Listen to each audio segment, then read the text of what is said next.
every fucking scene in the commercial in the trailer. Post this on the her ass sweating and crying. I'm like, what the fuck is going on in this movie? What's up, everybody? I think we are live. Welcome to the squad, the real squad. We are back. We was absent last week, but we are back. Let me see. Hold on. Where we at with it? Oh yeah, I think we live, baby. Yeah, we live. Yes. We live. Come on. We live, baby. It's Vaughn, baby. I know how it go. New channel. We gotta let everybody know we live. So let us post up. Oh man.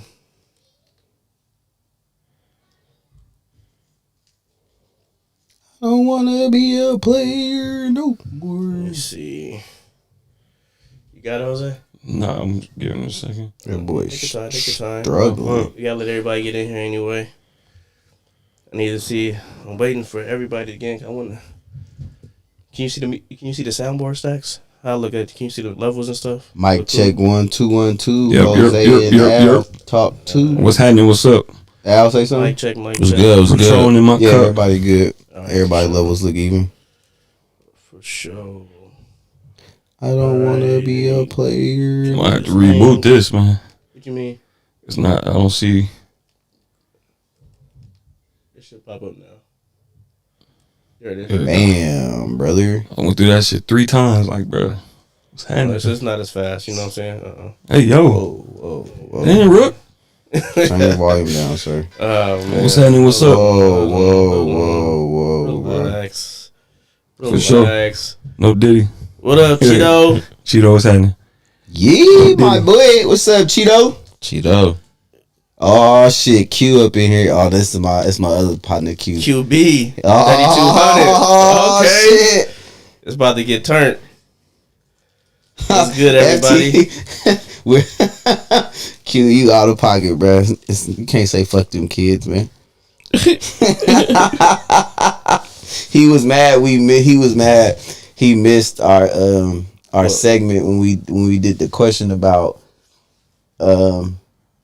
if you got a BM and you got to pick up and spend time with your kid, she wants you to take the other kid. Oh, nigga, no. Nigga wanted in on that. Yeah. Nigga wanted in on that. That's why I wanted to get started early because we got some decent topics today. He said, I got something to We say about got that. we got some because I think the other ones you had posted in the group chat. I seen those too. You seen that? Unless you send it to me. I might have sent it to you on TikTok, but them was wild, bro. Yeah, no, it's some pretty crazy takes. All right, real quick, we got J. Delgado in the house. What up, Yella? What's happening? Yella in the building. Yella. What's up, We got Yella? Callie Banks in the house. What's happening? Alonzo. We got Stoney Starks in the building. Stacks. building. What's cracking? We got Bryce Wayne, You know what I'm feeling? What's up, boy? the Him Ranger. Nah, Stacks' favorite. Yeah. That was a clean one. I ain't even gonna lie. That one right there, I was like, that's just as clean as Marty McBryce. Oh yeah, Or Bryce McFly. I got to start bringing those back. A real quick shout out to Yella. She got us some shirts made. They'll be coming in maybe in a couple of weeks. Okay. So For real? make sure y'all show some love to Yella. Shout out. Yeah, you a real I one. appreciate that, Yella. She put her own little twist on it. You know what I'm saying? So we're gonna see. She put enough X's on mine. So I should have hit you though, cause I was like, yeah, we got a large, a couple larges, maybe a medium in there, and like a 2X, I think. I'm for surely an X. I need 3 of them things, man. Need 3X. I'm for It surely a depends on 1X. what you know what I mean. They gonna be yoked out. It's a. Who a medium? It's all good. We'll make it work. I'm a flexing I bust. want to do a medium, yeah. I'm for surely. I'm extra large. You XL? Start Well, you ripping. can get Jose. Oh no, I did 2X. So we got large, Make it work. 2X, Large. large, Yeah. medium. We appreciate it. I appreciate If you it. don't wash it, you be all right. We'll make it work. Wash it, bro. We're gonna make it work. Work through the funk. You know what I'm saying? We're gonna make it happen. All right. Appreciate you, Yella. Appreciate Appreciate you. you, Yella. You a real Sure. one. But yeah, we got some cool topics today. Of course, make sure you follow us on TikTok and Instagram @_Real Squad so you can know when we go live and when we drop in those clips. You can vote on shit and share your opinion on different topics if you're not able to make it Jose, to she the said live. she got the 3X. Oh, you know I appreciate that. Oh, wow. I need that. Yella. Okay. Damn, check bro. okay. Shout out You to need you, that grown bro. man side. You feel me? Damn, bro. Buff T. That's hella funny. All right. But we got some updates on the Diddy trial. We're gonna talk about Predator, Killer of Killers, the new Predator animated movie. Fire. Of course, Tyler Perry's Straw, the also viral new movie starring Taraji P. Henson, and we also got the Carter 6, amongst other things, if we have time. So, without further ado, let's just get right into it, man. What's going on with your boy Diddy? What's happening? Let me know what's going on. I know it's a Jane Doe up there that's been saying a lot of shit, that she was like the second wave of the So freak Jane, offs, or hotel nights that they call it now. So first off, I think might have been after. No, it was last week. We wasn't here last week. One of the ladies testified that was a friend of Cassie or whatever, and she was the one that claimed that she got hung off the hotel balcony. Oh Yeah, so Damn, she five told, heartbeats though. yeah, and because I guess Cassie had brought that up in her statement or whenever she was at court. So then they brought her in, and apparently this lady was like a former drug addict, you know what I'm saying, and like heavy on it. So like I guess that shit happened on Diddy's birthday apparently, supposedly, and then after that, like she would like hit him and be like, happy birthday, like the next year and stuff like that. That was somebody else. But this person was a friend of Cassie. She said she got attacked and hung off the balcony, and Diddy was like, you know what you did. That was somebody completely different. She said, you know what you did, blah, blah, blah. And then she was like, I don't know, or whatever. And then I guess Cassie had said that it happened at a certain place. The lady said that Cassie said it happened at an apartment or something, but the lady said it happened at a hotel or whatever. And then I guess fuck that shit, whatever. But pretty much what happened was they was like, so you said this happened in blah blah blah in LA. She was like, yeah. And it was like, it was on this day. She was like, yeah. And it was just like, okay, you see this right here? And it was a hotel reservation that Diddy was in Manhattan or New York or whatever at that time. So she was jazzing. Yeah, but then it was, they trying to make an excuse when she get the dates mixed up, blah blah blah. But I guess Diddy's team was trying to get a mistrial because they said pretty much is she lying, and I guess there was a lot of shit she was saying that they was questioning her, and then she was just like. She was the way, how you answer, like the way you be answering, like I don't remember, like she kept saying shit like that. I'm not sure. Yeah, like shit, like she was just saying hella like shit, and it was just like, wait, hold on, bro. And I guess after that they said that she was lying or whatever, but I guess the judge said nah, she used to be on drugs, so she could have forgot or had the times off and shit like that. But don't that make her even more or less credible? Yeah, so that's why it's like credible? Yeah, so it's weird. They gonna throw that out. Yeah, but the judge was like, nah, he denied it. Yeah. And then and I guess now there's the Jane Doe that came, and everybody figured out it's pretty much Daphne Joy, 50 Cent ex. You know what I'm saying? Moms, yeah, baby moms, and based off of the shit that she was saying and shit like that. But her shit is weird because it sounded like she was just like when she breaking it down, like it really just sounded like she was just there. No, she was with him there for the money, like because he was giving her 10 bands. You know what I'm saying, to pay for the rent, and it ended up being 20 bands or whatever. And like she just they kept ordering the dudes and shit like that. There would be times where he would order them, he would leave, just record it so they could watch that shit later and shit like that. And I guess she knew he was single and he was just doing his thing. But I guess at one point, that's when he started fucking with Young Miami. And I guess he was on a podcast and they was talking about how they was kind of fucking with each other and shit like that. And I guess, it was more in the public eye and shit. And then I guess she was just kind of like, what the fuck, bro? You know what I'm saying? And Diddy was just, and pretty much it got to the point because, when Diddy was catting off on Cassie, like hitting her and shit like that, but with Daphne Joy, because put it like this, Diddy was like late 30s, early 40s when he was doing that shit with Cassie. Now he 50, you know what I'm saying? So it's almost like he thought about his shit and was like, hold on, let me stop catting off on myself, right? Because with her, it was mental warfare with Cassie and physical, but it was just literally seemed like it was mental warfare with her, bro. Because she would be like, I don't want to fuck with this dude, because she was doing the same shit, the freak offs and all that shit, right. And it would be to the point to where she was pushing back, like, I don't want to do this shit, you know what I'm saying? He'll be like, oh, okay.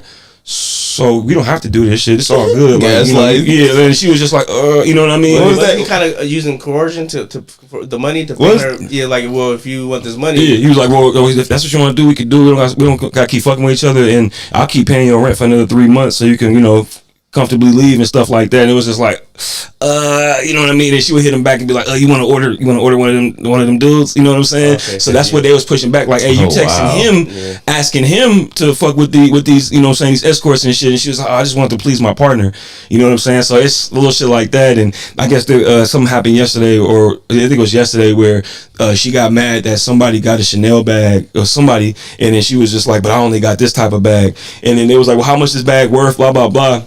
And then she was like, well, I got trauma. And then she compared how much is this worth to blah, blah, blah. She's like, well, how much is my body worth? QB turned up. we for sure ain't living. But y'all ain't see it. It's funny he said that, because y'all ain't see that one dude on Instagram and TikTok. Like, man, we have not been maximizing our life the way Diddy has. This nigga been having sex parties, everybody running multiple companies and businesses, and you seen that nigga Ply said? Ply was like, nigga, I thought I was freaky. Nigga, I'm down here and I'm JB. Like, this nigga did it. Motherfucking scholarship. He's a professional freak. Yeah, professional. Bro, ain't Diddy the one that coined the term was it mind fucking though? Or was that him? In that movie? Get him to the Greek. Yeah. Was he the first one to say that? Mind fucking, because he was be fucking your mind. He was so mind fucking. He might have did that. But I can't really recall nobody saying that. But I mean, that's pretty much what happened was that everybody knew they was on the side. They was getting the benefits and everything, and she was just falling for this nigga and wanted to be like the same thing, like what they saying about Cassie. Like, everybody just trying to fight to be the main chick, or you know what I'm saying, to see if they can get more of the benefits than anybody else. But it seemed like with her, I don't know, man, it's just like she literally didn't want to give up. Like we was talking about with the Cassie shit, she probably didn't want to give up the benefit. Like, she is the example of, like, you know what I mean. That's why it's kind of like people are kind of like, damn, was she trafficked? Like, it was like, you know what I mean? Like, people are questioning what I always said too. I'm like, don't get me wrong, that is like coercion. That is coercion. Like, he is using money.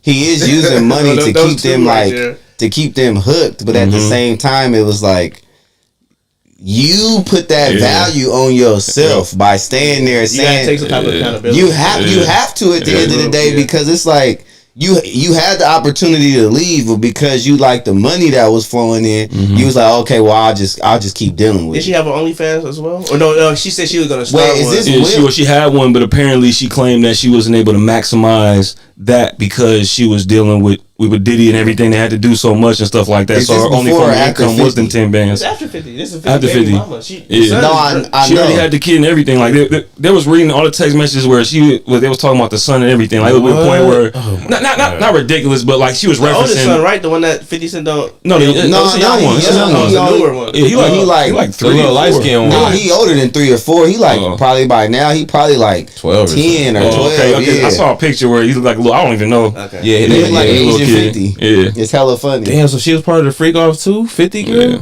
Yep. Yeah, that's what made me ask, because I didn't know. This is baby mama. But it's funny though, because they was actually like dating though. Yeah, they were. But check this out. That's why when she claimed that the domestic violence case against him or whatever, and he did the countersuit for defamation of character, he kept calling her a sex worker, right? But then I guess at that time people was like, well, how come she don't sue for defamation of character? Because it was true. You know what I'm saying? He probably knew all the shit that was going on at that time. Hit that like button for me. You know what I'm saying? She was just getting cashed out. I wonder why this nigga hate this nigga so much.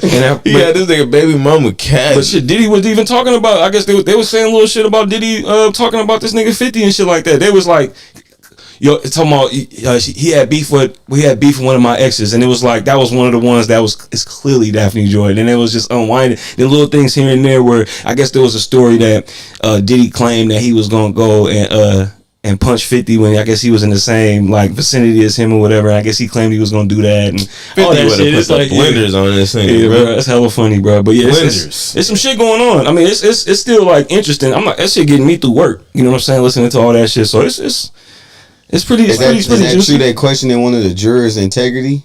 Yeah, I heard about that today. I think today there was they keep letting know it's a black juror that like. I guess they saying that Diddy making eye contact with, or like they kind of like looking like, does Diddy know this person? And I guess they saw that this person, I guess there's a chance that they lied about some information, because they do have to get on that shit, because I guess they saying Diddy keep like, you know what I mean, or doing like keep making eye contact or doing something, but it's interesting because all the jurors have to plead guilty or else it's a mistrial or it's a hung jury. I mean, so that means they'll have to retry the whole shit all over again. I heard something about a mistrial too, though. Maybe it was that person that was lying. Yeah. Well, shit, man. Sandy. How many weeks in? This is week 5, or we skipped last week. No, I'm talking about for Diddy. For the trial? I think it's week 5. I think it's week 4 or 5. Or 3 more weeks of this shit. I just want to know if we gonna hear from Farnsworth. I'm gonna ask that every time. No, bro. That nigga probably not even alive no more, bro. Diddy got him wiped off already. He probably bald head, don't look nothing. Probably got long ass dreads. Something change. Hit that like button for me, y'all. Severely with the algorithm, though, we turned up in here. Sex change, boy. Farnsworth is far as Butterworth. Oh yeah, it's week 5. Right on, Mrs. Butterworth. Yeah, I don't know. I guess we gonna see, man. So like I said, as the time goes on, it's just more freaky shit. Yeah. You know what I'm saying? I'm waiting to see if they're gonna bring any more celebrities in here. I mean, technically 50 Cent baby mama. That's what I'm saying. Like, be a celebrity. The only thing, like, I mean, obviously I'm not following the case, but like from what I'm hearing, the only thing they really got him for is being a freaky ass freak. Yeah, but like I said, like with the coercion and the prostitution. Yeah, but I mean, they're trying to get him with a RICO, like. Yeah, but remember we did kind of talked about this a little bit prior, but they gonna finesse some shit specifically for him. Yeah, like I said, we got 3 more weeks to figure it out. The fact that they're able to do that is so I don't know if I asked this the last time. So if they get him for sex trafficking on the grounds that he flew people out and flew people certain places, isn't that gonna open a can of worms for everybody that has ever flew? We talked about that too. Yep. Yes. So that means it's not just gonna be Diddy then that's gonna get caught up on some shit. If somebody reports it. Yeah, like it's almost like they can if they want to. No, like, I'm only saying that because think about it. How many videos on Instagram and TikTok do we see? Oh, this nigga flew me out. Oh, this chick flew me out. Mm-hmm. Like we see it a lot. We see it comes in droves. They want to take that shit to court. It can be a problem. Like social media is one thing. You know what I'm saying? But if they want to get legal issues involved, it can be bad for that person for sure. Now is it that what you're talking about? Is it that they're literally paying for sex, or are they just like giving them benefits? Like no, so like, they literally said treating them and shit like that. If you've flown anybody in anywhere on the grounds that you're gonna have relations with them, that is sex trafficking. Yep. That's literally what they said verbatim. That's the technical law. Yeah. That's the technical law that they're saying right now. Not a relationship, just specifically. Not a relationship. I'm talking about like. Yeah, but if you meet a girl, fly her out, and y'all start dating, different. But if you meet a girl, OnlyFans model, probably, you know what I'm saying, and it's just that's what it is. You pay her, y'all go on a date, and she leave. And that's what it is. That's the end of it. And the paper trail says that. That's technically sex trafficking. Like I said, it's gonna be some type of paper trail. All right. I guess it's bad for that. Yeah, no. Like I said, she's my girlfriend for the day. Bad for that. For the day is crazy. All right, let's get into the. I just rented her. Sign this paper saying you my girlfriend. Let's get into the elephant in the room. No pun intended. The Carter 6 has officially dropped. It's been out for almost about a week now. A little less than a week. About 4 or 5 days. Yeah. A lot of mixed reviews out there. It's not really one-sided.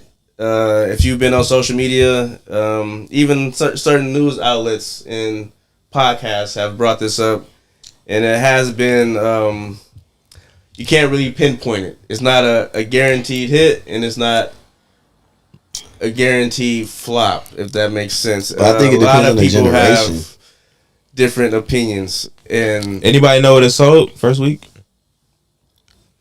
Well, no. They probably got to wait till the week's over. Yeah, right? I think it's only been like 4 or 5 days. He dropped on the 6th. Wednesday, so it came on Friday. Yeah, so you're gonna have to give him till at least Friday.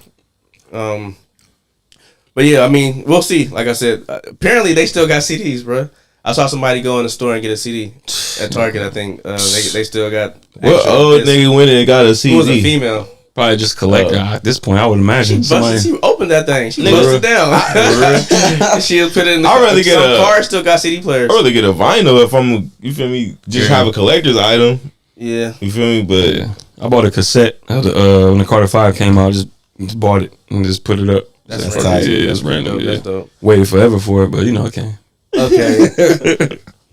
Oh yeah, I heard about the remix. Some Nicki Minaj verse. You heard it? What song did they remix? Band from NO. I'm about to say Bandit. Oh, okay, that makes sense. They got that beat done got used and abused. yeah, I mean that's not the first time Wayne used I know. it. That's what I mean. That's what I mean. Hey, Wayne gassed it. All right, so we'll go around the room. Al and Stacks have been more vocal about it. So let's go ahead and go with Stacks. What you think about the Carter 6, big dog? Overall, let me go to my notes, man, because me personally, I thought I liked it.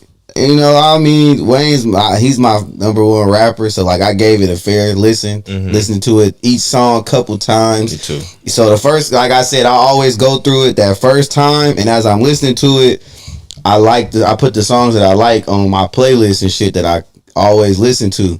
So the songs that didn't make it on that first round, I'll go back through the second listen and really like break them down and give them a listen. Make sure you're not tripping. So out of the 19, it was on. It's 1, That's Sandy. 2, we gonna 3. Get there, Sandy.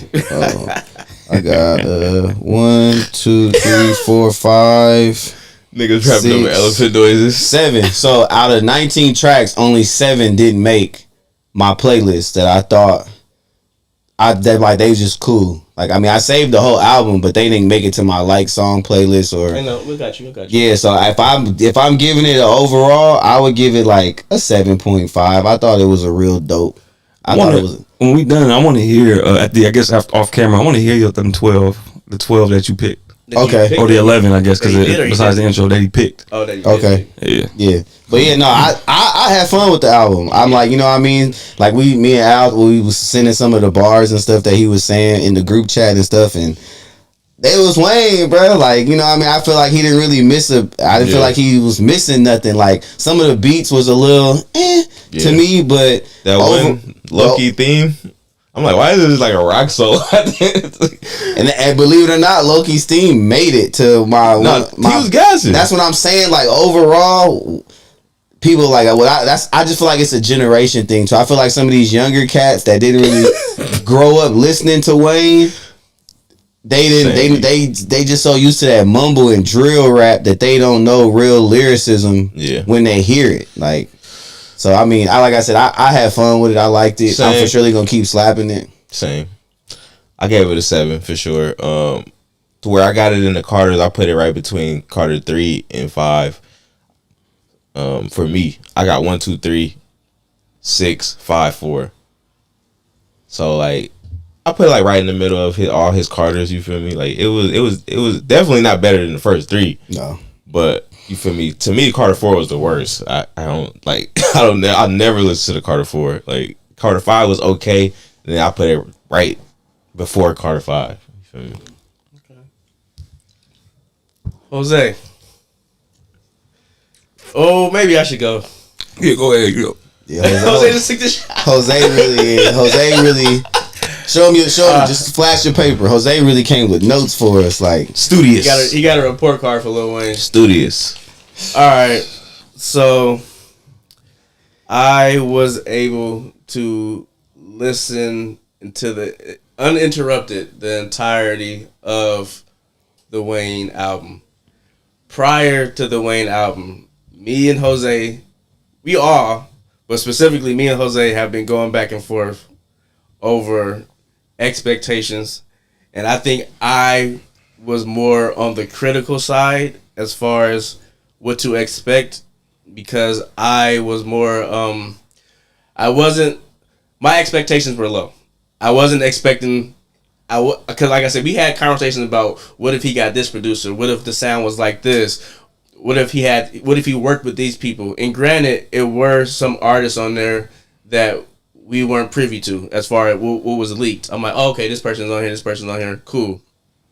With that being said, out of all the songs is probably 4 that I was like, I'm cool with this. All the other songs, I was in Wayne fatigue. And when I say Wayne fatigue, I mean he has become a meme in a way where it affected me because like I said, I'm one of the biggest Wayne heads. I know all the songs. So it never bothered me the amount of times he talked about smoking weed or eating pussy. Never bothered me. Never ever bothered me. Right. But right now, in this particular album, it stuck out like a sore thumb on the bars, and some of them were recycled bars. And the production, it came to a point where I was watching so many reviews on it, I got to a point where my algorithm led me to DJs that were replacing the beats with different beats. I seen that. And the song was better. I can't get that song because that's that person's beat. They just put Wayne's lyrics over it. A good example, Peanuts to an Elephant. Horrible beat. And the dude that made Hamilton, the stage play, made that beat, which is so random. I'm like, is he trying to be political with this? Like, what is? I don't know, but I know elephants is like a Republican thing, and then he said he can still act the donkey, which is the donkey is the Democratic. But I'm like, what the fuck? Like, it wasn't working for me. Yeah, it just didn't hit. That didn't work. I mean? There's another song. It sounded like an absolutely rock song, and the Loki thing. It reminded me of like his time when he was doing. So to me, it's I can probably get the name of it. It was the rock one. It was like a rock and roll song, like or like a not like a hardcore rock and roll. Oh, the island one. Island Holiday. Yeah, maybe it just sounds like a rock song to me, and like he's more so sound like some Lil Uzi shit. Yeah. That's how I felt about that Rari one. He was kind of singing a little bit. Is that one of his kids? Yeah, that's what I thought. I like the hook on that. That was okay. That was one of the songs that I'm like, that didn't make the playlist. That didn't make the cut. You don't even want to hear the grade I put for that one. That didn't make the cut. F minus. Yeah, if I played the guitar, maybe. I don't know. Yeah, I don't even listen to that. So like I said, a lot of these songs wasn't hitting for me, and there was a specific song that he got with what's the bro name? Big something? Big X. That shit slap. The hook code wasn't fucking with the verses, bro. I love that hook. I absolutely love. I like that song. I'm pretty sure Big X probably wrote that. Huh? Big X. I hope. Probably, I hope so. Did you like the one with Jelly Roll and Big Sean? Sharks? Sharks. No. For real? Yeah, I liked that. I had a good time. Like I said, I was so disappointed, bro. Like I said, I wasn't expecting much. But at the same time, I was still disappointed. I'm like, damn, man, I really thought you was going to be able to kind of like surprise me with this. And I was just let down, bro. I'm like, then, like I said, going through social media and seeing all the negative reactions, I really couldn't. Right. I couldn't say nothing, bro. I'm like, all these is valid, and it got to a point where I end up being on somebody I never followed before, Livestream on TikTok. And this nigga is going through, what mixtape is it? And it's almost like a funeral, because he's playing all the hits, bro. That's the worst. I'm like, nigga, this shit slaps. That's the worst thing I did, bro. I'm over here like go through all the Carters. This is so. It wasn't even the Carter though. I'm listening to the Carter one. I'm like, bro, what? Yeah, no, it's like it wasn't even none of the Carters. What is it? It was like, one of the mixtapes. This shit is so fire. Bro. It was so. I'm like, damn, I ain't heard this, and so it was so clean. As soon as it came on, I'm scrolling. I'm like, oh, hold on, and bro, like. But like he not happy, but we all rapping the song. You can see niggas commenting the verse as the song is going. You know what I'm saying? Like niggas typing hella fast. I'm over here bar for bar rapping like, damn, this shit is crazy. And I end up talking to Ryan. Shout out Ryan. And I'm like, bro, like it was nothing on here that like, stood out to me to be like, yep. But nah, it was literally just I could put this in the same category, Carter 4, 5, 6. I don't need it. Like I said, I'll be fine without it. I'd rather him not have even did it. I'd rather him. Somebody made another good point. It was like Wayne got so much material, he can probably drop 20 songs from 2007 niggas never even heard, and just do, every month drop a mixtape or an album from different eras and kill it. You know what I'm saying? Because what he doing right now, it just seems so far removed. And every now and then, like I said, I can't stand like every now and then you tip your toe into the cool pool. Like, okay, that was good, but you do it for a second. You never dive fully in, right. And I hate that shit, bro. It's like you giving somebody one chip. You can have one chip out of the bag and no more. Like you can't just have one chip. Don't give it to me. I don't want it. Right. So to me, I'm gonna go.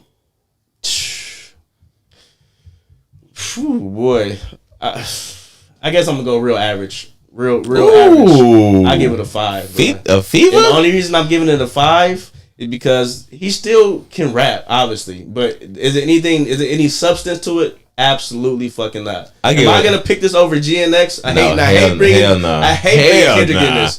Fuck no. Hell no. Absolutely fucking not. Absolutely not. Hell no. And coming off that run and trying to come into the Carter 6, no, bro. I was fucking hot, nigga. I was hot, nigga. Yeah, he out of pocket. I ain't gonna lie. Some of them songs out of pocket. I came in with low expectations, bro. But I wasn't even expecting them much. So, take the floor, Jose.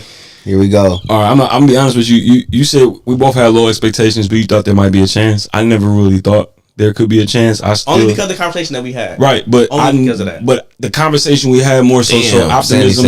We talked about maybe production and stuff like that where it could go. But I knew for a fact that wasn't going to happen. And then also too, like I tell you before, when movies come out, I can tell by how long they've been promoting it, how hard they've been promoting it, or damn, that shit come out next week, like shit like that. So when I seen that there's no single, right? It's like you're not confident enough to pick a lead song that we gonna latch on to, because it's like, what if we not fucking with it, right? So now that's just gonna diminish your legend even more. You know what I'm saying? So it's like, I'm gonna just give it to y'all, and it's like whichever one gets the stars, that's what's gonna be my single. I might come out with a skateboard video or visualizer or something like that, right? So it's like, all right, that's telling, right? So I'm like, all right, so coming into it, I'm not gonna lie, I was nervous. And Wayne, my favorite rapper of all time. And I hate the more and more that he drops, it's just killing his legend even more. Yeah. And even like this generation now, it's like he's super irrelevant to them, and they don't even understand, you know what I'm saying, why we fucking with him, right? So that's the part that's hard for me, because I didn't want to add to the smear campaign, you know what I'm saying, that's been happening. And you know, we live in such a follower society now, and TikTok and all that, it's the trend. So everybody's reacting to penis to an elephant. Everybody's reacting to the Carter 6. It's bad. You know what I'm saying? And they may not even give it a fair shot to even say it's bad, but everybody's saying it's bad. So it's the trend now, and we're going to figure out why it's bad, and we're going to, you know what I'm saying? So I didn't want to add to that. You know what I'm saying? So I more so kept it in-house. I'll talk to Chanel like, man, this is tough, man. You know what I'm saying? And I wouldn't give her too much, but you know, that's why when Dante started that group chat and he made that long comment about it, I couldn't even say nothing on it, because it's like, I don't want to add to it, right? But even at that time, I hadn't even fully listened to it, because I listened to a few of the songs. I'll put it like this. Listen to the intro, you know, with the choir and everything. I'm like, okay, you know what I'm saying? I like this start. The second song was the only song I gave an A. The Welcome to the Carter. Yeah, that's the only one. That was a great song. So when I heard that, I'm like, oh man, great song. He sound crispy right now, and then the bars is on point. I'm like, and then the beat drops, and they put that filter on it so you can hear even more. I'm like, damn, we okay. You know, so I'm listening to it with Hess. All of a sudden, bells come on. And like the first half of it, I'm like, okay, this sounds like kind of a concept. He gonna fuck around with some Bell shit, see what, or that he gonna keep probably reverting back to Bells and trying to flip it and stuff like that's what I'm thinking, right? So I heard the first verse, I'm like, okay, you know what I'm saying? And then we cut it off, and because the second verse started, and then I'm still on the fence about it, right? So I listened to the second verse later, and I'm like, damn. So it was crazy, because I told this to Chanel, it went from a B- to when I got to the end of the song, ended up C+.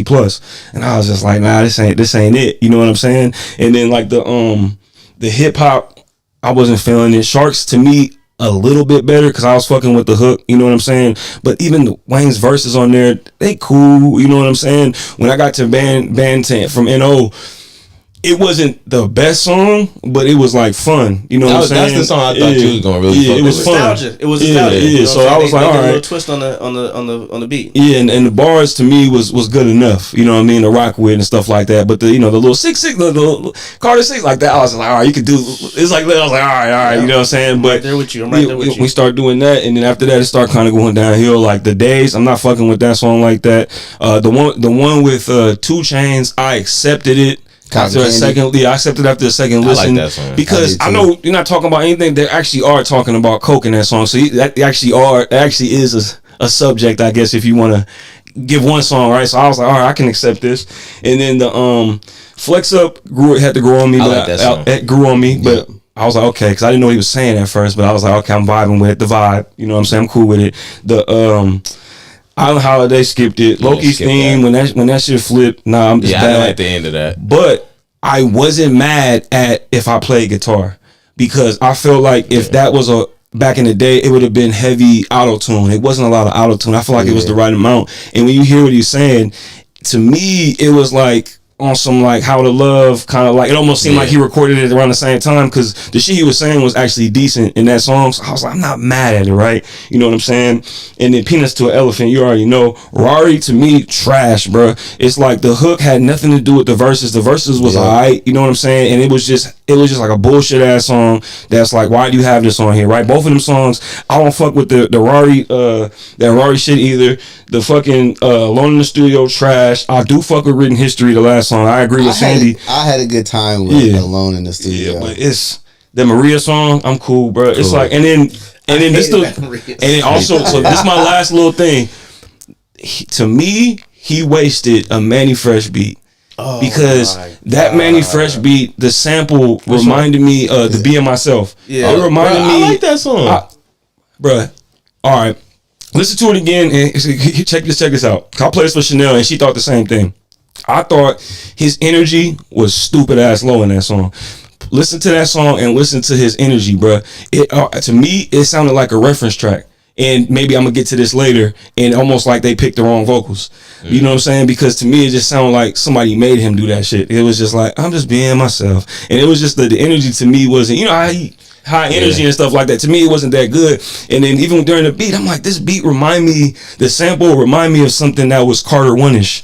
The sample, you know what I'm saying? I'm like, he just wasted this shit. My mind, you know what I'm saying? I ain't gonna lie about that. I was trying to connect it, because like Bryce said, I'm a Wayne head, bro. I fuck with Wayne tough. So I'm trying to connect it in any way possible. I'm like, all right, maybe, you feel me? He's like, welcome to the Carter, and then Bells is about, maybe that's like the doorbell. I'm like, I'm trying to make it make sense. You feel me? But at the end of the day, you just gotta be real with yourself and be like, yeah, this shit don't go together. It reminded me of Gossip a little bit. The beat what Manny Fresh did, it was like, damn, bro, this nigga could really act up on this. And I like I said, even like Manny Fresh did his thing on that. You know what I'm saying? I'm like, bro, what are you doing? I'm like, no, I thought this was gonna be the best song, honestly. I'm like, a Manny Fresh beat?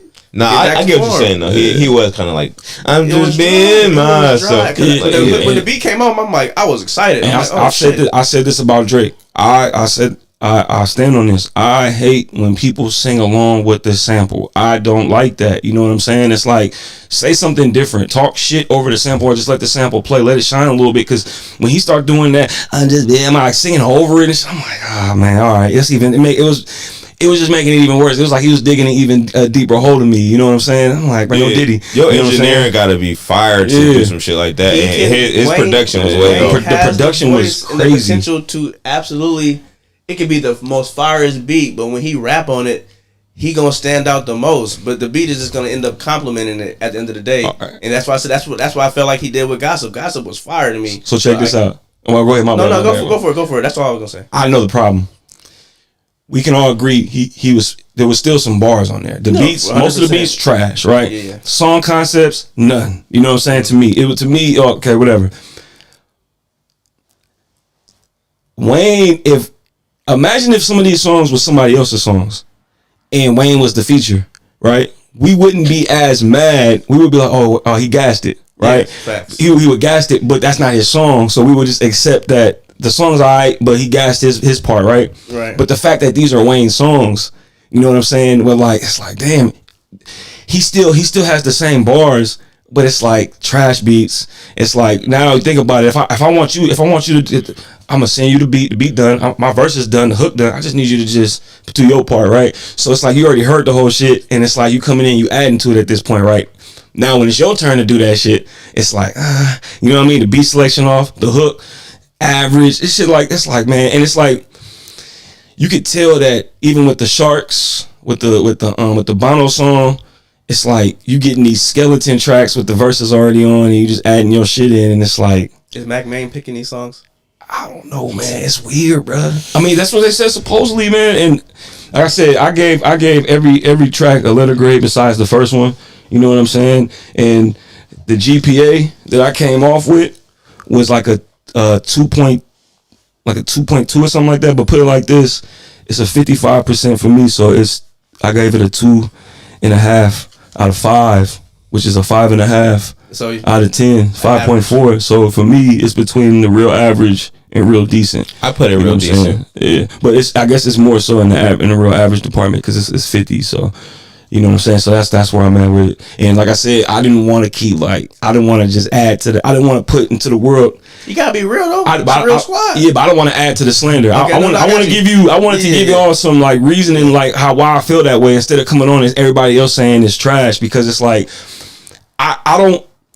Everybody's talking about it so bad to the point to where I could see something coming from this, and I'm not saying he gonna like off himself. No, like I'm just saying to the point to where it's like I'm just saying. No.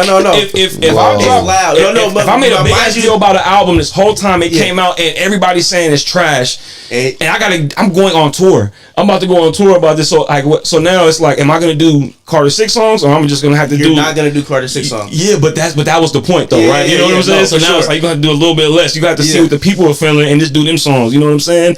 And it's like, Wayne says all the time, you're not listening. You know what I'm saying? He don't read comments. He ain't. You know what I'm saying? But I guarantee you, he about to hear this. Yeah, he gonna hear this, because this is he got kids, bro. You know what I'm saying? He got people. He got other people that's gonna be in his ear. He more in the social network right now. You know what I'm saying? And that's why I wanted Stacks and Al to go first, because they kind of like showed their cards early in the group message. So I kind of already knew where they stood at as far as them liking it way more than I did. And so that's why I was like, I'm gonna just wait, especially for the pod. And I for sure wanted to talk to you directly or whatever. So I'm like, nah, because because this is, mind you, I heard it and I had my feelings before it got popular on social media. Yeah. So I could have easily been that fuel to the fire. I don't make posts about shit like that. You know what I'm saying? I make clips from our podcast. Yeah. You know what I'm saying? So it was going to be a while before we even had our opinions up like that to be viewed or whatever. But I was definitely in the camp like, I'm not feeling this. And and you know what? Like I actually, bro, I fucked with a lot more songs than I thought I was, bro. Like that's how that's where really, I'm at. We really far apart, bro. Like, cause I was like, sure. I was like, this is decent. That's why I really want to hear what y'all like. But at the same time, I get what y'all saying though. Like, so, like y'all went in with no expectation, or you went in with low expectation. See, me, I went in was like, this motherfucker better bring it, cause you've been keeping me waiting for so long. Do I feel like it could have been better? Yes. Do I feel like he was low energy on some of the songs? Yes. But I'll tell you something. Like me personally, I felt like the punchlines was definitely there. Like I still heard, and I did hear some of the. I did pay attention and notice some of the re-rock shit that y'all saying. So I can't. That's why I'm saying it could have been. That's why. I'll have. Like I said, I had fun with it. So for me, it's a 7. But I'm gonna be on the dope side, because like I said, I had fun with it. I'm not saying. Like I said, most of the tracks, except for maybe like 5 to 6, didn't make my actual liked playlist. So that's how I go off of it. So if it's 19 tracks and out of the 19, only 5 didn't make it, that's a pretty good. To me, that's a pretty good average. That's how I average out the thing, especially if you got so many tracks, and then you know what I mean. So that's how I do it. But I mean, like I said, I get what you're saying. I agree with you guys that it could have been better, and that like the energy was a little off on some of the songs, but for the most part, like I had fun with it, especially some of the concepts. I had low expectations too, and honestly, bro, because like I said, Carter 4 was the worst one to me. You feel me? And then Carter 5 was a little bit better, but I feel like this was better than both of them for me. Like, you feel me? So like his last two projects, I feel like Funeral was alright. You know what I mean? I like Funeral. Yeah. So like this like definitely exceeded my expectations when it comes. If you think about the last two Carters, you feel me? In my opinion. So the ones I liked was obviously Welcome to the Carter. That's like probably hands down. Probably like niggas. I didn't even get to save none of the songs because I was so. And then I fucked with Bells. I fucked with hip hop. Yep. I fucked with Band from New Endo. I fucked with Cotton Candy, Flex Up. I fucked with the first part of the Loki's theme. And then Being Myself. And then Written History. Like I fucked with I feel like I fucked with at least half of the songs, bro. Like, you feel me? And for 19 songs, you feel me? That's crazy that you and Stacks got the same rating and me and Jose got the same rating. Yeah, but like no, so the ones for me that for me that didn't make my liked side is King Carter, that first one. The Days with Bono, I really wasn't feeling that. If I played guitar, I really wasn't feeling that. Peanuts to an Elephant, Rari, the Maria song, and Moolah coming in. Every other song made my like playlist. It's funny because, man, Alone in the Studio, trash. Moolah coming in, trash. Maria, average. Rari, trash. Peanuts to an Elephant remind me of cat food when we first heard that shit. But it's even worse. But when you hear the alternate beats that people make for it, it make it sound way better. You know what I'm saying? When I heard that shit, like if y'all get a chance, just randomly TikTok the Peanuts to an Elephant different beat on TikTok or something, and the shit sounds so good, bro. I was like, what the fuck? It's the same song, bro. It's too scattered, bro. Like, it's like it was a big chunk of there that was back to back ass. I didn't understand the Peanuts to an Elephant. Like, I didn't either. I didn't get where he was going with that. All right, wait, real quick. Let me just play this real quick, bro. This nigga from LA. Here go proof right here.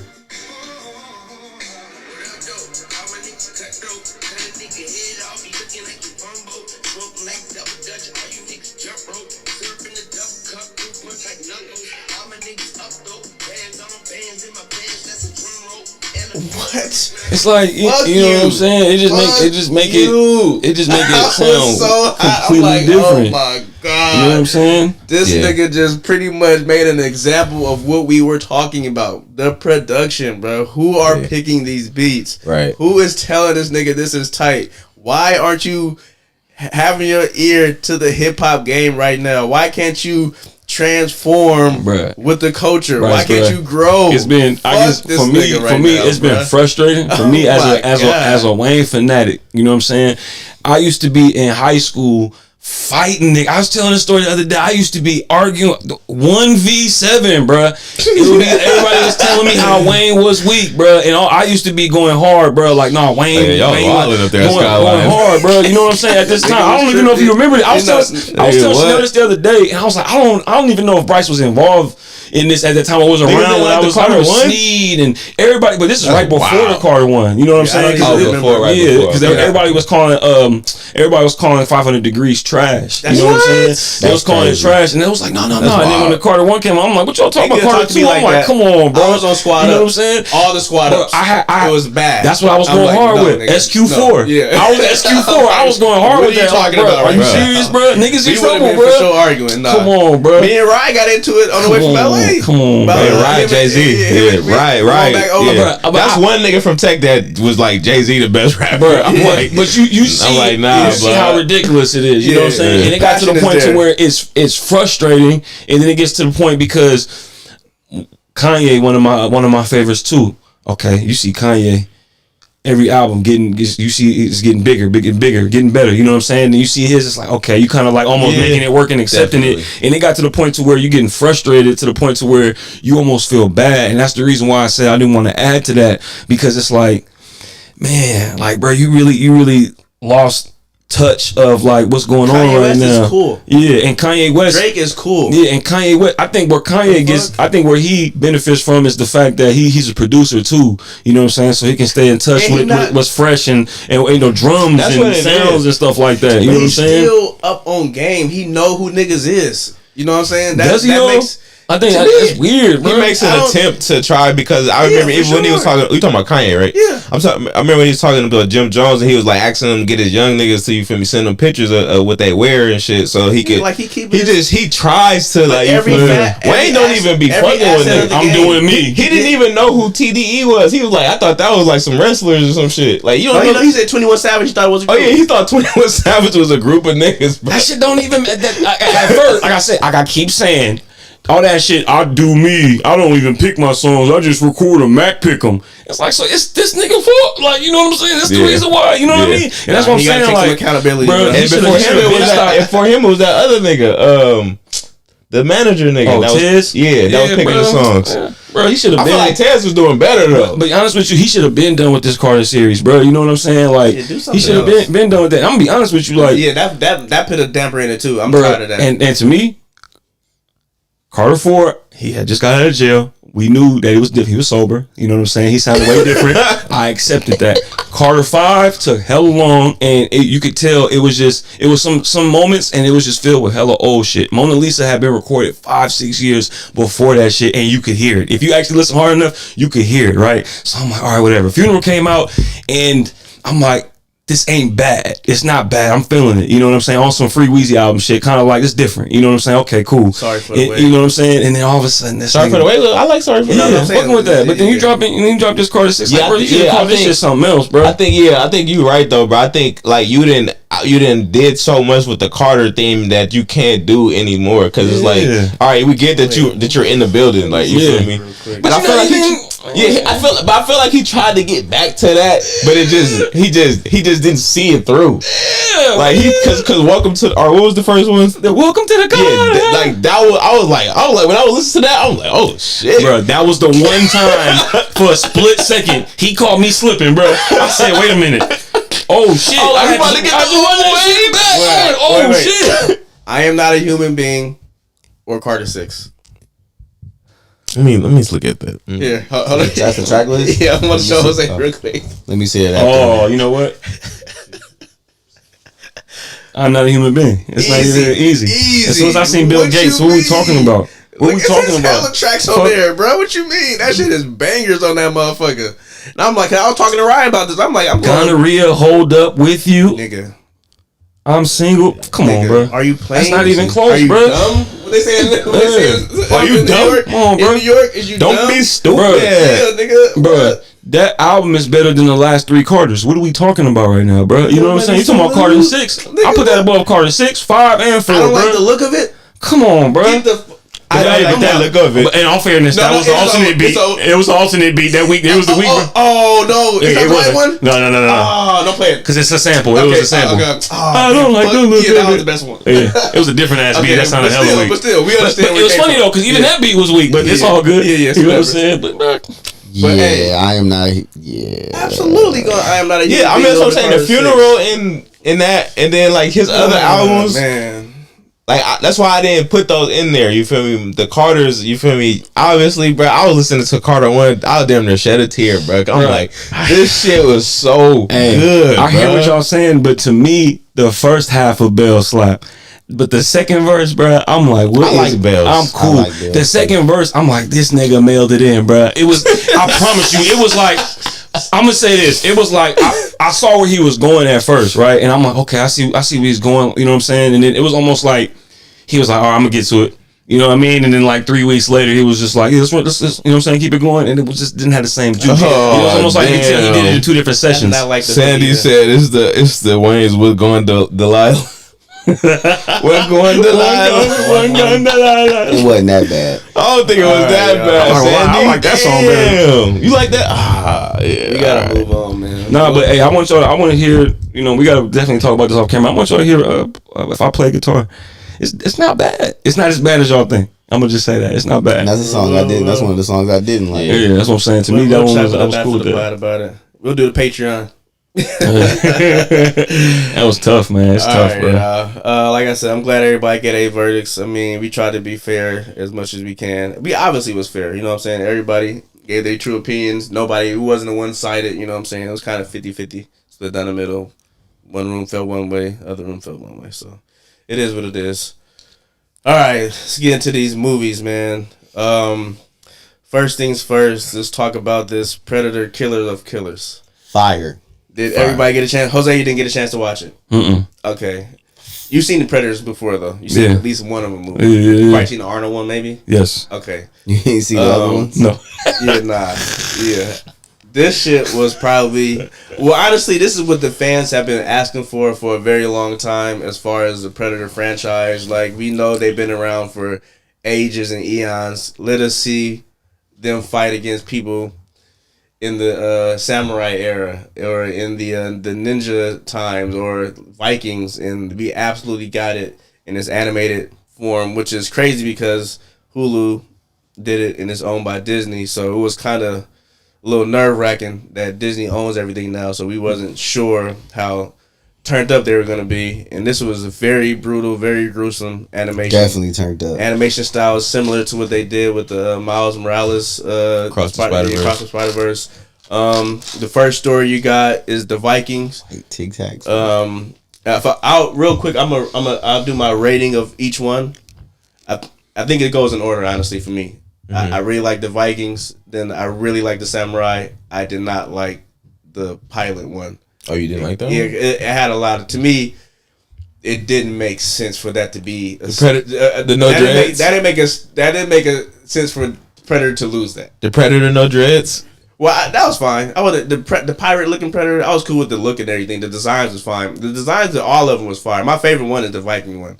That was crazy. No. My favorite one is the King Predator. But out of the three stories, the Viking one was beastie. The nigga punched the nigga uppercut and he splattered. Yeah, that was crazy. I'm like, bro, it was crazy. This nigga it's like the biggest one. Like, it almost went with the times because I watched it twice and I'm like, that Predator had less armor. You know what I'm saying? Right. Then the next one, the Samurai one, he had a lot of armor. You know what I'm saying? He had a lot of gadgets. Just like that, they had the kunai and all the chain and everything like that. The swords. He had all that shit.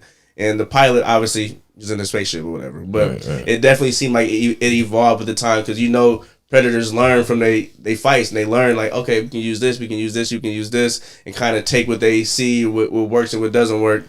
But I think I loved it. I just did not like that last story because there's no way airplanes that shoot bullets could defeat a spaceship Predator in a spaceship, a beastie one too. That was, but that's not how he won though. He turned the engine into the bomb. Obviously, yeah, but they stood no chance. There was a moment where one of the planes was hella shitty too. Yeah, and one of the planes absolutely that wasn't shitty crashed directly into it and exploded. Right. That was in the beginning. I'm like, nigga, that was a fully functioning plane. Nothing wrong with it. Straight shot, brushed it off. Easy. I'm like, yeah, nah. I mean, bad. But I thought that one kind of made sense because at first I was sitting there thinking too, like, no, wait, I'm not finished. This nigga figured out how to read Predator language or whatever, how to figure out how to get the collars off. It was hella shit this nigga figured out to do in 3 minutes after getting swallowed by a Predator dinosaur. You ever been swallowed? That shit was I'm like, nah. Y'all niggas need to kill this nigga right now or I'm gonna be pissed. Like, everybody get away except for this nigga is the weakest link, clearly. This nigga not even the real pilot. Right. He was a mechanic. You know what I'm saying? He still was fucking shit up. Right. So it was just... That shit just had more plot holes to me. I'm like, they had to write it out. I agree with you. They wrote their shit out. I enjoyed it, but it definitely was the weakest. I had to ask too many questions watching it. It was the weakest writing of all three. 100%. I'm like, y'all making me ask too many questions. I'm like, why would they do that? Why would he do that? This doesn't make sense. Yeah. But I think, like I said, the fighting style, animation style, I fucked with it.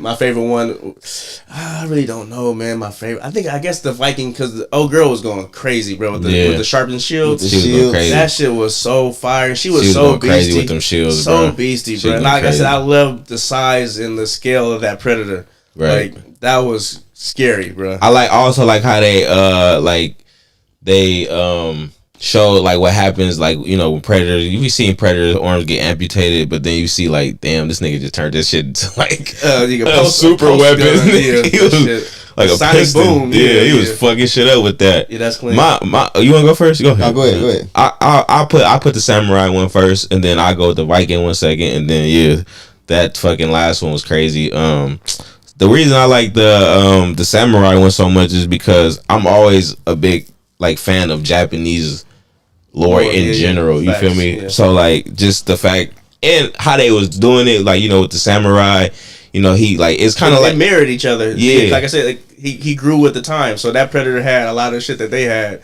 It was finesse. He was brutal too. He was fucking shit up. He was brutal. He was fucking shit up. And like, but it reminded me of that one Star Wars video game. With remember when he had the two sons. Oh yeah. And like I feel like they Old Republic. Yeah, I feel like they pulled a lot from that.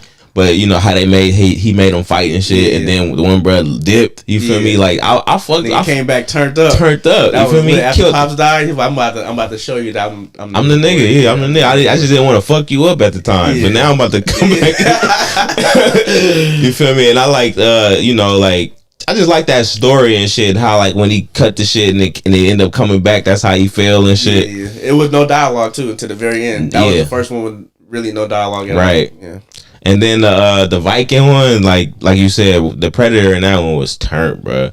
Like he was like a beast, like, you feel me? No, nobody was fucking. It was if she didn't use her terrain, it was absolutely rap. Yeah, no, it was nobody, and he was doing ugly shit with his hands, and he barely used that thing. Nah, he was using but he that was shit. smacking people, and they were exploding. Yeah. I'm like, at this point, you don't even need to use that. If you punch these niggas full power, it's bad. It's bad. Yeah, because that uppercut was ridiculous, bro. And then he smacked the nigga to the pole, and that nigga just blew up too. I'm like, nigga, what the fuck? The thing wasn't even if you wasn't close enough, that thing wouldn't even kill you because he hit the sun with it first. The sun just flew away. I'm like, what the fuck was that? They was like, what the fuck? And I like how they all ganged up, like they already knew what the assignment was. They're like, we don't got no time to be like, what it is, we about to kill it. We own it right now, everybody, we own it. I'm like, let's go. Right. I love that, bro. I'm like, let's go, nigga. Nobody was scared, niggas. Nobody running away. We all throwing hands right now. We dying right, Valhalla, nigga. Yeah. What you mean, nigga? This is gonna be the best death ever. Facts. Like I love that, bro. And she was a beast, like I said. Her story was cold too, cause you feel me. It was the revenge story. The revenge story, yeah. And he came. And I also like how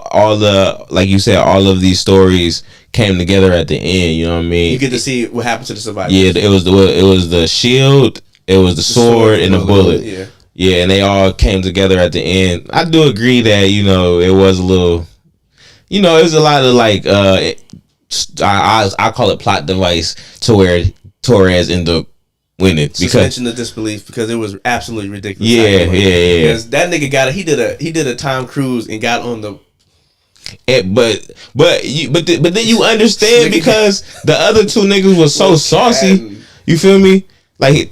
Yeah, I get it. They could have made him smarter though. They could have made him like, oh, like I got photographic memory, so I can if I see somebody do something, I can mimic it. Like I saw the Predator do this, so now I know how to work this or how to fly this. That part, it was definitely plot device because the fucking arm just happened to be in front of him, and then he could just like you said, he figured out how to get the collars off like just hella fast. Crazy. Like they implied that he was hella smart, but they never flat out said that. Like he wasn't fiction shit though. He was terrible at fiction shit. He had that touch where he learned from his dad. It was like Domino, bro. Like he's just lucky. It was mad lucky. He was getting, but he was like the comic relief too. Yeah. So I kind of, like I said, I forgave it because we got to see the Predator homeworld. It was his story. Yacht Prime. Yeah, it got to kind of build on the lore a little bit. So I'm like, well, I'm here right now. It's a fucking gladiator arena with predators. It's a fucking Predator King with the alien bones as spines and tails as the cape. I'm here for it, bro. That was so fucking clean. I'm like, saucy. Yes, okay, I can accept Torres for now. But you know what I'm saying? These niggas is catting right now, though. But other than that, that shit was fire. Like I said, I can accept it because it built on the lore. And it's something, what they did at the end as far as using the cryogenic chambers to able to bring somebody from the past so they can fight with somebody from the future, just freezing them and shit, genius. Because if you want to keep using this style of animation, you can absolutely bring Arnold Schwarzenegger back and have him voice Dutch, and it's gonna go crazy, bro. Niggas gonna be so juiced to see that again, or just to see Arnold back to fight another Predator. Danny Glover. Or Danny Glover. Yeah, if you imagine all these niggas is in there, because they showed the girl, I forget her name. Yeah, from Prey. Yeah, she's frozen or whatever. But at the end of the movie, they show. I thought that's who that was. Yeah, at the end of the movie, they show like a kind of like a stick figure animation. They do pull back up and get her. They don't show her get on the ship, but 3 ships pull up on the tribe, and they're like, oh shit. I mean, it was the same director. Yeah, same director that did this. They Prey, and he about to do Badlands too. And yeah, it also explains how the nigga got the gun back to give it to Danny Glover at the end of the Predator 2. Exactly. You feel me? So yeah, I like how they like kind of. It's just like how Final Destination was. How they kind of like made it one big bow. You know what I mean? Yeah. Tied it up at the end. You know what I'm saying? They use some of the same music from Predator 1. Yeah. Fire. We'll go ahead, Stacks, real quick. You didn't get rate yours. So me, I'm with Al. I got Samurai first, Viking second. Only thing that for me that didn't put the Viking above the Samurai was that post canon, because I'm like, that's the only thing I felt like didn't match up with the times in which he should have been way more barbaric, meaning if he had a missing arm, he should have just had a missing arm going crazy, because that's what they would have did during Viking times. They wouldn't have put nothing. They wouldn't have put no weapon on it. Nothing. It would have just. To be fair, Predators never fight fair.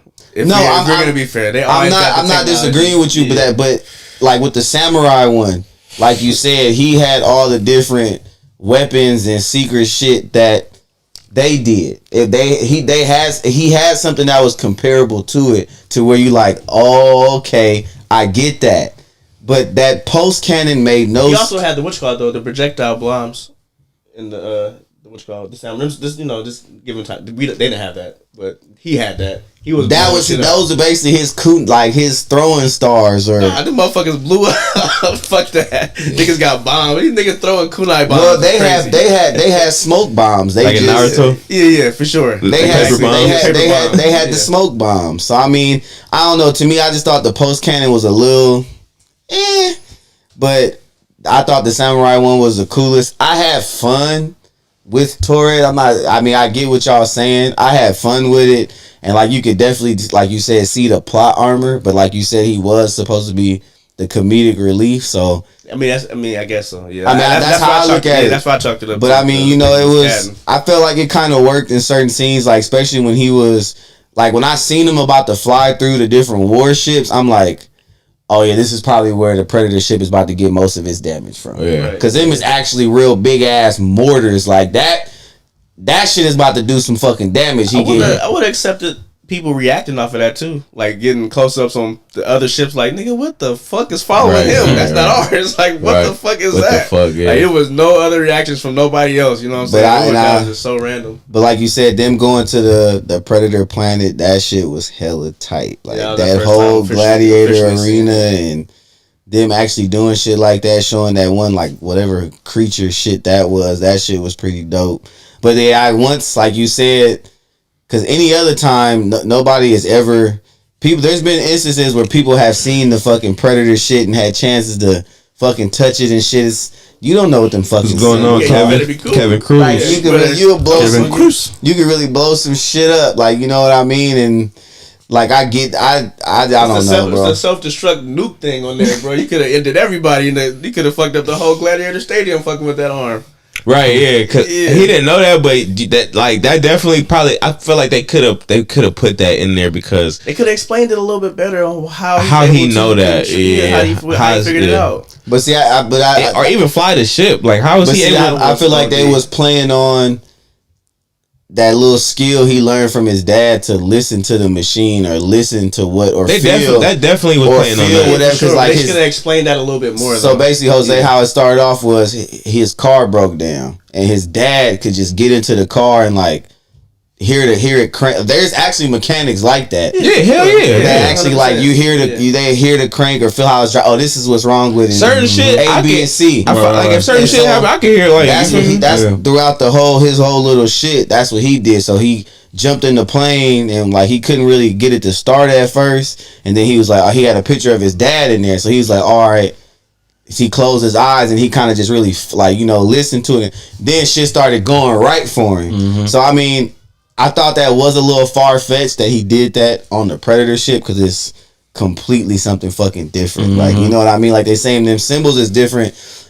So I mean, I get it. I get why y'all saying that was to me saying that was the weakest ones out there. This nigga photographic memory. Yeah, like, I agree. I saw what you did there. This makes sense. Now I can like the memory had to be like peak. That's the only way I can forgive it. You know what I'm saying? Or he was a genius. You know what I'm saying? Or right. Like he was more smart, so they kept him on the ship to work on shit. You know what I'm saying? It's just like the Predator movie, the one with that was a horrible movie. Where the little boy had autism and he could just like he just learned the Predator language hella fast. Immediately, yeah. All like that's nothing they did. They can speak in other languages. Predators, they got their own language, obviously, but they know how to translate to your Pacific. Well, yeah, language. they had the little translator, the collar shit. But they couldn't speak to each other. I thought that was funny. Like it didn't translate for them. Yeah. But the Predator, he could hear the Predator though. That shit was fucking fire, nigga. Yeah, that it reminded me of Mickey 17. What you mean? You remember when he had the translator? He was speaking to the alien at the end? Yeah. To the big ass worm. Yeah, the worm shit. That was tight. Let's give it a rating. What y'all want to give it? Go ahead. You go. 8.5 real deal. I'm giving it an 8 real deal. Yeah, I think I'm gonna go 8 real deal as well. It would have been a fucking 10 if they would have did a little bit of work with Torres' story. You not fuck with Torres. That shit, man. That shit was hella funny though when they gave all of them weapons and they gave that nigga that flint. Musket? They gave him the flint pistol. Yeah. Bruh, Jose, he was like, what the he's fighting in like World War II. So they actually have like actual fucking machine guns. They got planes and shit, yeah. So they gave the Viking lady her shit. They gave her a shield. No, they gave her an axe. She got the axe. Yeah, they gave her an axe at first. She didn't have a shield though. She stole it from. Then they gave the samurai dude a samurai sword, and so he was like, "All right." He was like, "So I'm obviously about to get something from my time period." They gave that nigga but he had to pour the gunpowder in, pack the fucking. Sure, they got a musket. He was like, "What the fuck is this?" He was like, "They did that just for a callback." That's the same gun that they gave Danny Glover at the end of Predator 2. And the same glove also that the French that the girl stole from the French nigga in Prey. Yeah, that's so funny. Fools, that gun have been everywhere. That gun's a little whore. So do you think this took place, or it had to? This took place after the Danny Glover Predator? No, it took before Danny Glover. Because Brett didn't take the gun with him. He left the gun there. He left it with Danny Glover. Yeah. So no, I'm talking about Torres. He didn't bring the gun with him on the plane. But also, the Predator left it with Danny. So they wouldn't have it no more. Yeah. Danny Glover the last one with it. Yeah. Unless they got him too. I took it back like fuck you. Nah, you coming with us? Yeah. You can play with this for a minute, sell it or something. There you go. Live life, my nigga. He got caught in the spider web. It's like too. It's not a lot of salt in there either no more. All right, natural death. Everybody rated it? Yeah. Okay, we all gave it about an 8. Yeah. I mean, I thought it was fair. I gave it a real dope 7. You better go watch it first. All right, let's get into the viral Tyler Perry Straw movie. I'm the only one that saw it. Yeah. Finished it. I'm the only one that finished it. Yeah, I saw the trailer, but I couldn't. Like I said, I'm at the part with the bank. I couldn't do it, but I'm done. I'm over Tyler Perry, bro. No, but it's so fun. So you got just give us a brief synopsis of the story. Well, I'm gonna review it. I'm gonna still review it, but basically, this lady's having the shittiest day of her life, boy. So straw is like the last straw type shit. Yeah, I guess. Yes. Basically, the name is stupid. Hey, real quick though, can I be honest? I feel bad though because I really don't remember. I didn't see that message, and Chanel watched it, and I purposely went to the balcony and fired up, and just was on my phone. I'm like, I'm not watching that shit, and she like, oh, but you be on a pod that be reviewing movie, and she started, trying to do that, and I was just like, bro, you could watch it, let me know, right? And she watching it, you can hear her comments and shit. Oh my god, Tyler Perry, oh my god, you hear that? And then when I you didn't watch it, and then when she started telling me it was getting wild, she like, yeah, it's one of them ones, and I was just like, on the ridiculous scale from 1 to 10, how ridiculous was it? And I thought she was gonna say something just in mid level. She was like, nah, it was like an 8 or a 9, and then she's like, it was one of them ones, and she's like, it was one of the coldest ones I seen, and then she explained it to me, and I I walked in the house on the twist, and I was just like, oh no, and then that's so funny. So like you said, she was wet and everything. I was like, bro, the whole movie she was wet. Yes, bro. So Taraji P. Henson plays a mom who has like her daughter's hella sickly. You know what I'm saying? She's struggling. She's trying to work 2 jobs. She having problems with the girl's school because the girl is sickly, so she can't eat hella shit. She has to eat specific things, so she's kind of malnourished. And her water be getting turned on and off, so her clothes is dirty, but the girl is clean. So the school be having like, they be kind of lightweight calling CPS on her a little bit or whatever. So she be on strict watch, but she really trying. You feel me? Mind you, her daughter is hella sickly, having seizures and whole shit. She got hella different medicines or whatever. So the movie start off with she pretty much taking her daughter to school. Rent is due, you know what I'm saying? She actually, mind you, the movie start off with music playing hella loud. I'm talking about the daughter. The daughter has to sleep with headphones or whatever. Headphones, the music above is hella loud. Earmuffs to keep the music. This is the first real dialogue. I'm talking about the damn near the ceiling is shaking. This is the first dialogue. Going on? She said, the landlord said, rent is due. She was like, okay, yeah, I get paid today. I have it. She's like, you better. She's like, well, can you tell him to keep the music down so my baby can sleep? She's like, no. He pay rent. I'm like, oh shit. Here we go. So we're not completely in the crazy town yet, but we headed there. So she get to work, bro. Mind you, work busy as fuck. Work is busy. She work at like ShopRite or something like that. ShopRite or like a Rite Aid or something like that. Like a small like hole in the wall grocery store. Like a farm. This is obviously taking place in Tyler Perry's studio city. No, Al, it's so turned up. These people see her coming through the front door to clock in. They like, oh, she about to just take her fucking time. Like, you about to... Let me tell it. So she walked to the back. Walked to the back. The manager is on. He like, I know you see that crowd out there. The manager will be the absolute the super villain of the movie. Okay. Yeah. So I mean, he was the worst. OD. I'm talking about. There's no manager in the world that will do this to you, right? And so he pretty much tell her to get to the front or whatever. She get to the front. It's a lady, she's taking care. She's like, oh, you can't pay with this with WIC. You can't pay with all the items. Some of the items you can pay with WIC. She's like, what? Bitch, yes I can. Oh, I did it before. And she's like, I'm sorry. And she's like, give me my fucking card. And they walk out. But before they walk out, the girl do pick up a bottle of beer and throw it at her feet and break the glass. I'm like, we have entered the crazy town, bro. I'm like, what? Then the boss come and smash on her. Clean this shit up. What's going on here? Clean this up. Wipe this up. And so now she got to go back in the back. So now it's taking more time. So, the lines is adding up. The boss is like, so mind you, while she go in the back to clean up, she get a phone call from the school. Like, you need to come up here. Your daughter, she don't got no money. She need money to eat. She need money. You need to bring her money for her free meals or whatever. And she's like, damn, okay. The boss was like, what's going on? He's like, I gotta run to my daughter's school or whatever. He's like, what? I know. He's like, but I need to give her this money. He like, you got 30 minutes or whatever, right? He got 30 minutes. An hour. No, he said 30 minutes. He said 30 minutes to go there.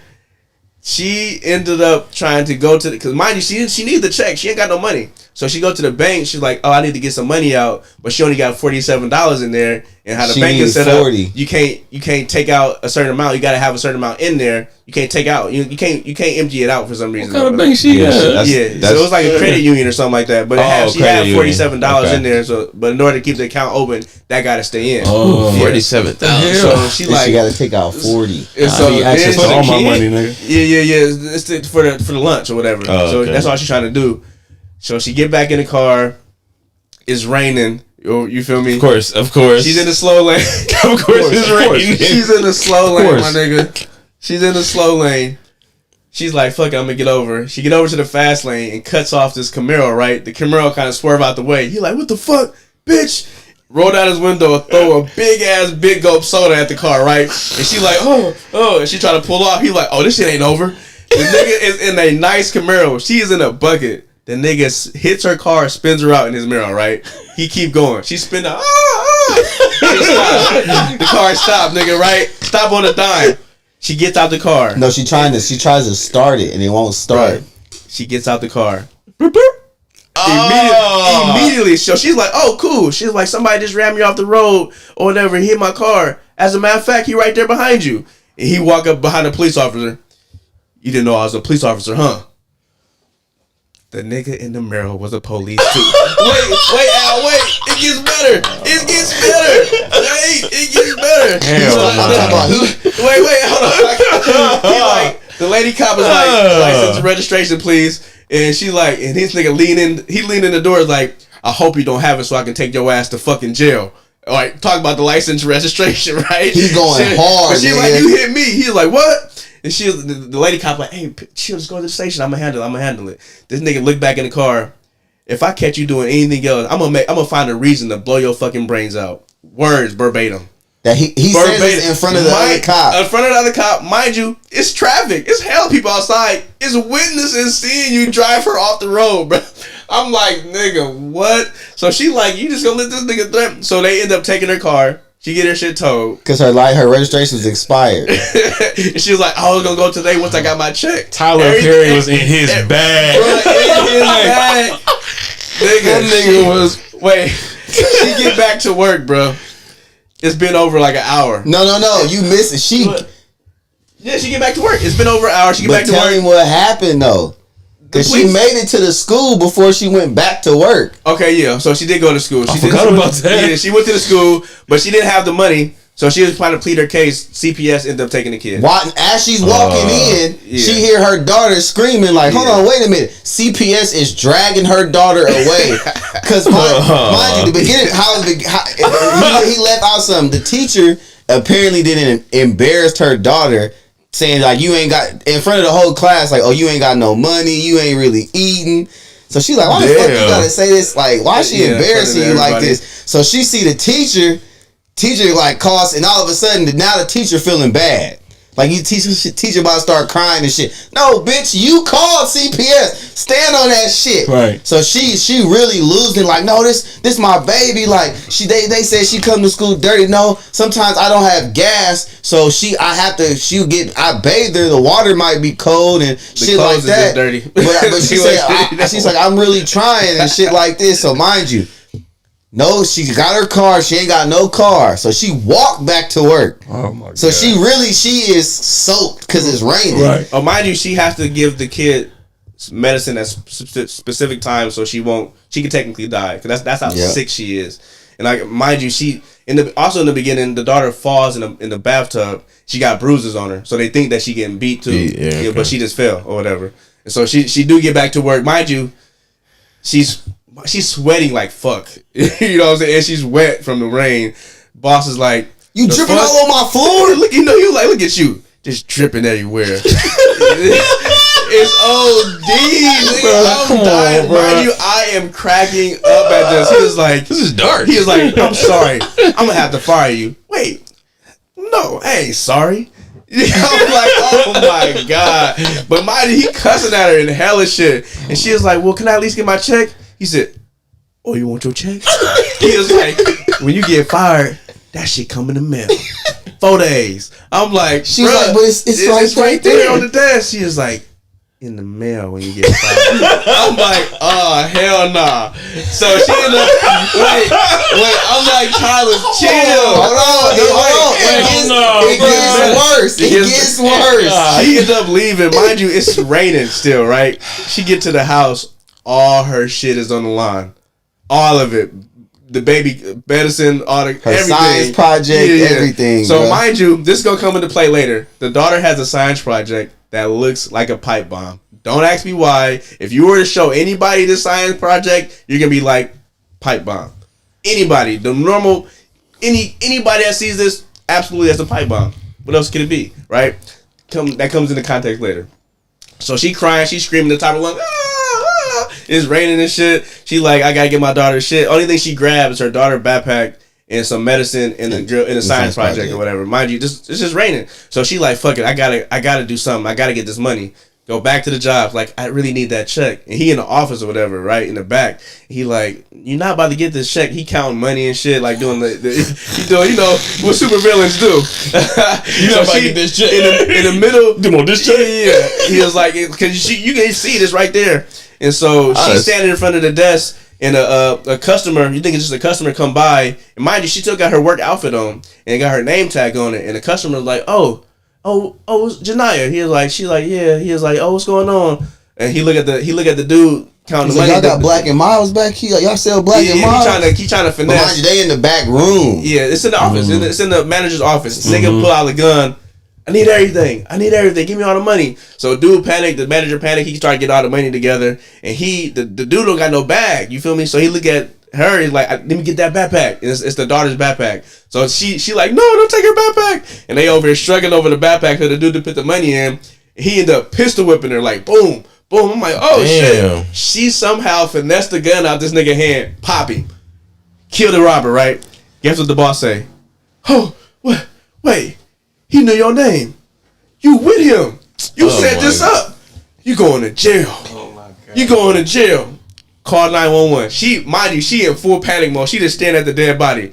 Yeah, I got Janaya. I've got her name. Wilkins. Yeah. Wilkins or something. The daughter's name is Janaya. No, wait. No, her name is Janaya. Yeah, the mom's name is Janaya. Janaya Wilkins. Yeah, she's like, I got Janaya Wilkins. He say everything. Spill all the beans.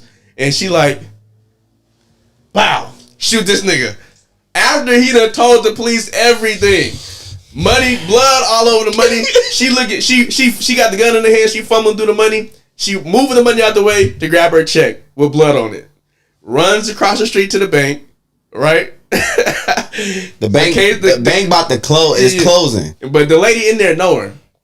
She's like, nah, let her in. She be struggling. Let her in. She got the check on the window. Let her in or whatever. So she get in there. She gets to the front. She pretty much like she in the panic. They even let her get to the front or whatever. It's still like maybe a few people in line or whatever. So she get up to the front. She's like, yeah, I need to cash this check. And lady like, okay, I got you. All your kids crazy. You got Kool-Aid on the blood. You got Kool-Aid on your check. Like, you got kids, huh? She's like, yeah. She was like, all right, I just need your ID. She was like, okay. And the ID expired. And she was like, oh, I can't. You feel me? She was like, but you know me. I come here all the time. She's like, I really can't. And that's when she like kind of flip out. And the gun is in her hand. Like, she put the gun on the desk. And she's like, I just need you to cash my check. And the teller start wilding, bro. The teller start taking all the money out. She was like, no, I don't need all this. I just need my check. I just need the 450. So, I don't want to tell the whole thing. But the long story short, she's in there with the clear see-through. The backpack is see-through. Everybody in there thinks she got a gun and a bomb. Mm-hmm. And she not thinking straight. She don't think that it's look like a bomb. And mind you, it's blinking. The title of the science project is the science project. We don't know what it does, what it's supposed to do. It's just my daughter's science project. That's all she keeps saying. You feel me? The whole movie. And every time she get to the backpack, everybody in the bank getting hella scared. Like, oh shit. And she's like, what the fuck, y'all? Calm down. Because every now and then the science project start making hella loud beeps. She just do something, make the beeping stop or whatever. So it's never even explained what the fuck the science project is. It's just my daughter's science project. At that point, I just robbed the bank. She put the money in the bag. We already shot the nigga. She reached through the money to get her check to go to the bank and then be like, I don't want the money. I just want you to cash my shit. Exactly. Because she not, like I said, she not in her right. She done lost it at this point. Yeah. All the marbles is gone. Right. You know what I'm saying? She done killed 2 niggas. You know, in fact, and she like, all I need to do is cash this so I can get to my apartment, pay for my apartment. That's not what's gonna happen. Guess what one of the best parts is? Guess who the female cop is? Oh, Tiana Taylor. Yeah, I did. That was fun. When I saw Tiana Taylor at the end, I'm like, her sexy ass. That's when I was like, I know this movie was some bullshit. They were trying to have her dressed up in that police. She was smacking in that. Smacking. It's ridiculous. Oh my lord. So long story short, police come out there. The whole place is surrounded. The only reason why she won't come outside, because she'll easily, like, she don't want to do this. She don't want to. She'll come outside. The only reason she don't come outside because the cop that said that he was gonna blow her brains out. She see him on the TV as one of the cops pointing the gun at the door. So she already know if I go outside, he gonna fucking kill me. So I can't get killed because I need to take care of my daughter. At this point, She's not even thinking straight. For other reasons. Yeah. She's not even going to be able to take care of her daughter. You done smack 2 niggas, you know what I'm saying? Right. One, it might be justified or whatever, he's attacking you, but you absolutely killed this other nigga. The other nigga, yeah. He was the dick. Even though he was an asshole. Yeah, but you fucking killed this nigga or whatever. Shout out, what's up, Frank? What up, Frank? Frank, bro. Hopefully you saw Straw, man. Fuck, I'm about to ruin it. I would. Oh man. Just keep going. Okay. So mind you, hella like this all over the news. One of the people in the bank, she being hella cool with the people in the bank, hella cool, and her and the bank manager. That's like the best part of the movie. Because Taraji P Henson is still fire. She killing it, but the bank owner is also like hella good. They interact. They doing hella good ass acting. So she ended up letting hella the hostages go. She to the point she let everybody go, but the manager is like, no, I'm gonna stay in here with her because she need me or whatever. Mind you, the whole time she like, if I'm gonna go down, could you make sure you take care of my daughter or whatever? You know what I'm saying? No. She like, I got you, right? Hey, she being hella cool. She like, no, I got you. Me and my husband can possibly adopt her. You know what I'm saying? We'll do what we can to help you out, but you gotta for sure turn yourself in. And her whole thing is like talking to Tiana Taylor, like she's the negotiator. She's like, I will come outside, but you have to find that cop out there that wrote me the ticket. It's a lady cop that wrote me a ticket and the other cop that rolled me off the road. If you get rid of them, I'm coming out or whatever, right? So all this is transpiring. She get a phone call. It's her mama. The FBI is at her mama house. And she like, what you doing? What you doing? Why you doing this? She's like, Mama, you know I gotta get this money. I gotta pay for her medicine. I gotta pay, I gotta pay for it. We done lost the house. She like, baby, she died. We took her to the hospital the other night. Bruh. It's the Sixth Sense, that ass. And then they do a flashback of the scenes of her walking out of the apartment. Bruh, she walks out of the house talking to herself. She goes to the... So, mind you, in the beginning of the movie, when she dropped the daughter off at school, she waves to the principal. The principal like... The fuck? Mind you, I seen her. I saw this the part I walked in on. So we don't know why the principal is looking like that. You feel me? Now we know why the principal is looking like that. Because the little girl already died. So she dropped off an imaginary daughter at this point. So she just imagined everything, basically. That day, she's imagining her daughter. Everything else to her is real, except for her daughter. Her daughter died the night before. So I'm saying, like, why did she go back to the school then? She's imagining that she's dropping her daughter off. She imagined that the principal called her and said that the daughter was sick too. Yeah, but somebody else called her. She still got to drop the daughter off at school, right? So with the phone call that she got was a telemarketer saying, you got bills you got to pay. And so when the manager walked in, it was like, who you on the phone with? She like, oh, it's school for my daughter. It's niggas, bill collectors. Oh, you know what I'm saying? And so she really didn't go back to the school. She went back to the school and the principal said, we didn't call you. You know what I'm saying? No, we didn't call you. So that's the part I saw. The argument that she had with the people like, don't take my baby away. That didn't happen. That never happened. CPS was never there. The daughter already was dead the day before. So like I said, Tyler Perry did a flashback of, he showed the exact same scenes, just took the daughter out of it. Cause we was seeing the daughter the whole time. But through her lens. Right? Yeah, exactly. But people love that twist, bro. I'm talking tears was flowing. You know what I'm saying? The reaction to Straw is crazy, bro. Niggas was loving it. Now. I was crying because it kind of went over Lisa's head. I'm like, bro, no, he didn't just do this, bro. He did not just pull an M. Night Shyamalan, bro. This was the coldest twist. The best twist, hands down. Nobody seen it coming. I couldn't have guessed this in a million years. The daughter was dead the whole time. She was a loony bin. The movie started off with her being Looney Tunes. I swear, when I saw that part, when I saw that, and Chanel explained what was going on, she was like, yeah, the whole time the daughter was dead. And I was just like, oh, Tyler Perry on some bullshit. And then when I said that, that's when they were showing the scenes of like the telemarketer saying, you owe this much money. What's going on in my school? I'll be up there soon. And they showed her going up there. I came as soon as I could. And the principal was like, what? Yeah. You know what I'm saying? Like, so what you talking about? Rewatch, it would probably be a little bit better because you'll see the sign of the daughter really not existing. But the only one you really got is the principal. Like, what the fuck? Why are you here? I wave at you. But this will make the movie even worse. Everybody knows her daughter is dead. The manager, so when she hang up the phone with her mama and she look at the manager's like, my baby dead. The manager's like, I know. The bank manager, she's like, I know. Or whatever. I was trying to comfort you. Yeah, exactly. So that means her manager at the job knew. Everybody knew it was me. It was like 5. He was going hard. That nigga going to hell. The lady at the apartment kicked her out the day after her daughter died. I don't care. He paid rent. Nigga, what? That was cold. So when she was like, "Cute thing, you can turn the music down for my baby." She was like, "Fuck, your baby dead, bitch." Ain't this nigga pay rent? Bitch, your baby been dead. That shit was crazy. I almost didn't recognize that was Sinbad in that wheelchair. Yeah, that was Sinbad. Yeah, shout out Tyler Perry for getting Sinbad in the movie. Yeah, he had a stroke. He had like a major. I did hear about that. About him get his first role since he had like that crazy stroke. Yeah. He did a good job too. He did cool. It was short, but it was fine. I can't wait to finish this shit. I definitely got to watch it now for sure. Oh, it's good, bro. It's a good movie. When I say everybody was a straight asshole movie supervillain. So what ended up happening? Oh, so this is another stupid part. So once you find out, she tell the bank teller, she's like, "Oh man." Then because the FBI is there, FBI trying to take control over Tiana Taylor or whatever. Like, nah, we this is our shit now. We about to bust in there and we don't give a fuck. And mind you, the bomb is not real. I think one of the people in the bank write on the window, "Bomb not real" or whatever. So the FBI know the bomb ain't real. So they about to bust in there. And so they show a scene.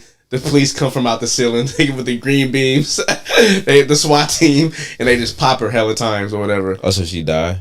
No, she imagined that. Oh. So what really happened is that she walked out. Her and the bank manager walked out at the same time. They walked backwards together. Tiana Taylor came, put her in the cuffs. The whole audience outside, mind you, somebody went live. So when they went live, she kind of explained her whole story, and everybody know her daughter did. So everybody out there like, free Gianna, free Janiyah. And so she in the back of the police car looking out the window. Everybody like, yeah, free Janiyah. Scene. That's the end? That's the end. Oh my God. I definitely gotta watch this. 20 years later, cut to behind you got you're on the phone between the window talking to, none of that, nigga. Over. So we don't know what happened. No. She went to... She murdered she murdered two niggas. And jail robbery. So she might damn near get the death penalty. Her sentence gonna be cold, nigga. Robbing that bank, fake bomb. But they about to treat her like what'd you call her from Shutter Island, nigga? For sure. They about to put her on the whole island, nigga. Bro, Tyler Perry is a fool. You not doing yourself, Tyler. And to this day, it's so crazy. I gotta fuck with it. I gotta appreciate it because, like I said, it's so bad to me that it's good because it's so bad. You can never guess. So it was better than the Carter 6. Yeah, absolutely, 100%. I will watch this movie so many more times over the car because, like I said, I was dying the whole movie. I was cracking up. I'm like, bro, people don't act like this in real life. This is ridiculous. Niggas like, no, people be this mean. I'm like, no. What? I'm like, never. I'm like, calm down. Never. The nigga threw a full beer bottle at the lady legs. She's the registered. She would have went to jail. Because now you got to start thinking like, how much shit was she just imagining? And how much shit was real? That's a good question. They could have played a little bit more on that. Yeah. According to us, according to the movie, it was just a daughter that was imagined. We thought it was turned up, and then we thought it was turned up before she even got to work. Yeah, for sure. Then when she got to work, I'm like, oh, I can already see her crash outs are valid because look what the fuck she's doing, bro. No, I'm like, bro, I looked at my lady and told her if that was my boss, I would have fired on Bush. It's the same story as the Joker. One bad day can ruin can turn your whole life around. It was her Joker story. She turned to the Joker at the very end. She wasn't that smart. The way he explained the boss is hilarious, bro. She lost her shit because it was too much bad shit.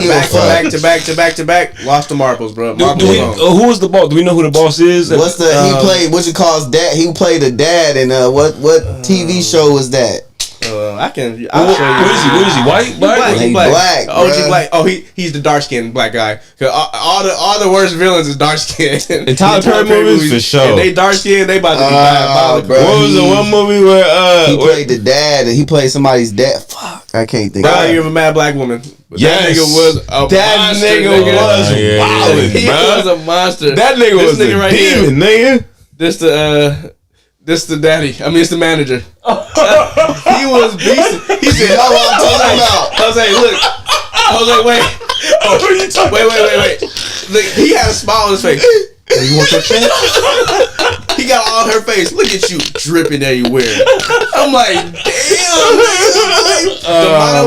If we give him acting skills, he killed that. He was hella fucked up.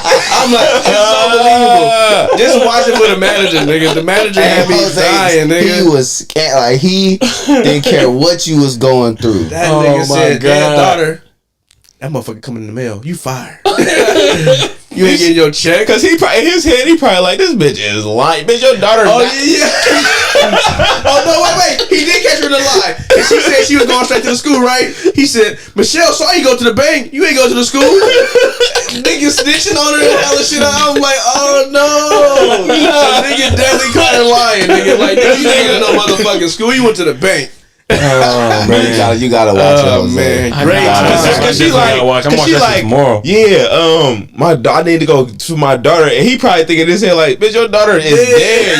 You using your dead daughter to go to? You despicable for time off. You despicable. But my thing is, who goes to work the next day after their kid died? I was thinking the same thing, and she had just died. So where was the body at? They already had the services? So her mama took her to the hospital with her because she had a seizure, but she died in the hospital. So they show a scene with her. There's a scene with her walking with her daughter out of the hospital. Yeah. They show that same scene with the same blanket, but the blanket is empty. But where's the body at? The hospital kept it. They don't have no. What do you mean? They have a funeral? I'm saying she died the day she went to work the next day. Typically, when you, I'm just going off. It wasn't a week later. This happened the next day. Typically, if somebody passes away in the hospital, you have the option of being like, no, keep the body in the morgue until we make funeral arrangements. But even then, I guess not even that part. She went to work the next day. You know what I'm saying? She probably was in disbelief. Yeah. You know what I'm saying? Like I said, she already, by the time she got home, she probably had to break. Yeah. Like, that's why I said she imagined waking up in the morning with her Shutter Island.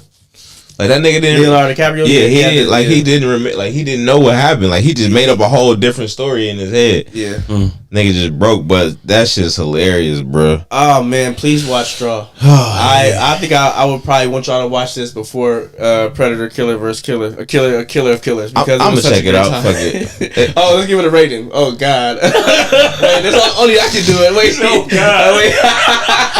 Only I can do it. You gotta rate this two different ways. As far as we understand as Tyler Perry movies, I'm going to go ahead and give this a real deal. From what I was about to say, just from what I saw, I'm gonna give it a real deal. On a Tyler Perry scale. Yeah, I'm gonna give it a real deal 9. On a cinema files, like a cinema head, trash fire. Trash, nigga. What you doing? What you did at acting though? Oh, that's all the real deal. Yeah, but it's Taraji P. Henson and the bank teller and the manager that really kill it. That's like his golden goose, boy. Taraji, man, that's crazy. But he got so much money, he can get anybody will act in those movies. He's just gonna throw the check at you. Any type of black woman trauma is this nigga golden goose. Like he do not. I love it, bro. I love shit. That nigga love making black women. When I found out the movie was out, I was in the middle of doing hella shit in the house. When I tell you, I stopped everything and went straight to Netflix. I'm like, I'm going to clean up and I'm letting this movie play to the point where I had to sit my ass down and like, no, I gotta watch this. I swear, I feel bad. So basically, everybody was black. Even everybody was black. The cop. The white. The two cops was white. Yeah, that's the part. That's the part where like I literally walked in when she was showing the phone. Wait, Agent Bryce Taylor and shit, and she was like, Bryce is. Wait. Well, which one is the cop that threatened her? Officer Oliver or the dude? Yeah. Wait, Bryce. Wait, I forgot it was Officer Bryce in there. Was the lady cop white? Yeah. Maybe that's it. Officer Sam. No, Officer Sam. There's a lady cop that's white, and then it's a dude he's white. Wait, yeah. He went like I saw her like show the picture. As long as he's not there, I was like, what the fuck going on? I'm like, that's the nigga like, next time I'm gonna find a reason to blow your brains out. What kind of nigga is you, bro? He was so angry. Why he so angry? You feel me? He was going dumb fast too. Nigga, no, mind you, wait, hold on. This is crazy. There's a slow lane, right? There's construction. I'm talking about it's OD slow. Like there's no movement. And there's one lane that's absolutely clear. No cars. This nigga is smashing in that lane. And for some reason, she's like autonomous at this point. Like, we're in movie time. Like, I'm just going to get over in this lane because nobody's over in this lane. So she just get over in the lane. That's when she, cut. Like, it didn't make no sense. Like, it could have been a little bit more traffic in that lane. But it was a blank lane. Yeah. Like, why would you in the slow lane in the first place? Like, everybody's scared to get in that lane. Like, for what? For what? Yeah. I'm like, what the fuck? And the construction was on her fucking side. And this side is completely empty. I'm like, this is so stupid, bro. Much, and he was furious. Like, where were you on your way to? Because he was hot. She was like, the lady cop was like, just go to the station. I got this. And I'm like, you was on the way to the police station? You was on your way to work? It's funny because in Tyler Perry movies, when somebody angry, they be hot. Oh, he was hot. When I say he threw a bottle at the car and called her a bitch and she drove off, he said, oh, you think this is over? I'm like, bruh, who are you talking to? He was so mad. Damn. You in a brand new Camaro. She is in a Corolla. And he hits it. Hit that motherfucker, spin it out, then hop out the car. I'm like, that's crazy, nigga. Oh, you didn't know I was a cop, huh?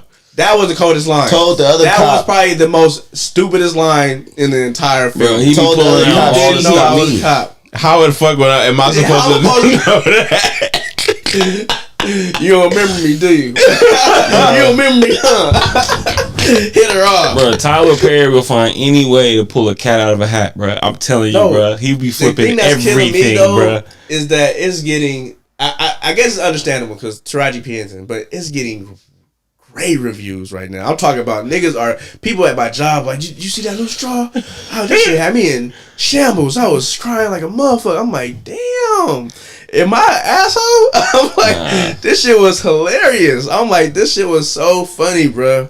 Tyler Perry just take it to a whole new level. You know what though? It's I think we all at a point where our taste in certain levels, even when it comes to music and movies, is a certain way, and we view it a certain way. Mm. So it's like I've gotten past the phase of like being the nigga that's on the front lawn, being like, y'all catting, we go, you know what I'm saying? Nah, it's like I know that everybody not gonna look at it the same, so I just kind of accept it and move on and have my own opinions. But like even with the fucking what's the name of the Rotten Tomatoes, like shit like that. It's like, oh, that bitch says 98. I'm gonna go just see it for myself and everybody. So the audience score for Tyler Perry is high, but it's like only 4 critics that scored that motherfucker because niggas wasn't about to watch it. The audience score dumbass funny, bro. Oh shit. Yeah, once I watched Divorce in Black, I was like, this nigga is. That's like it's so many perfect movies to explain his genre or to explain his style. Yeah, that's a good one though.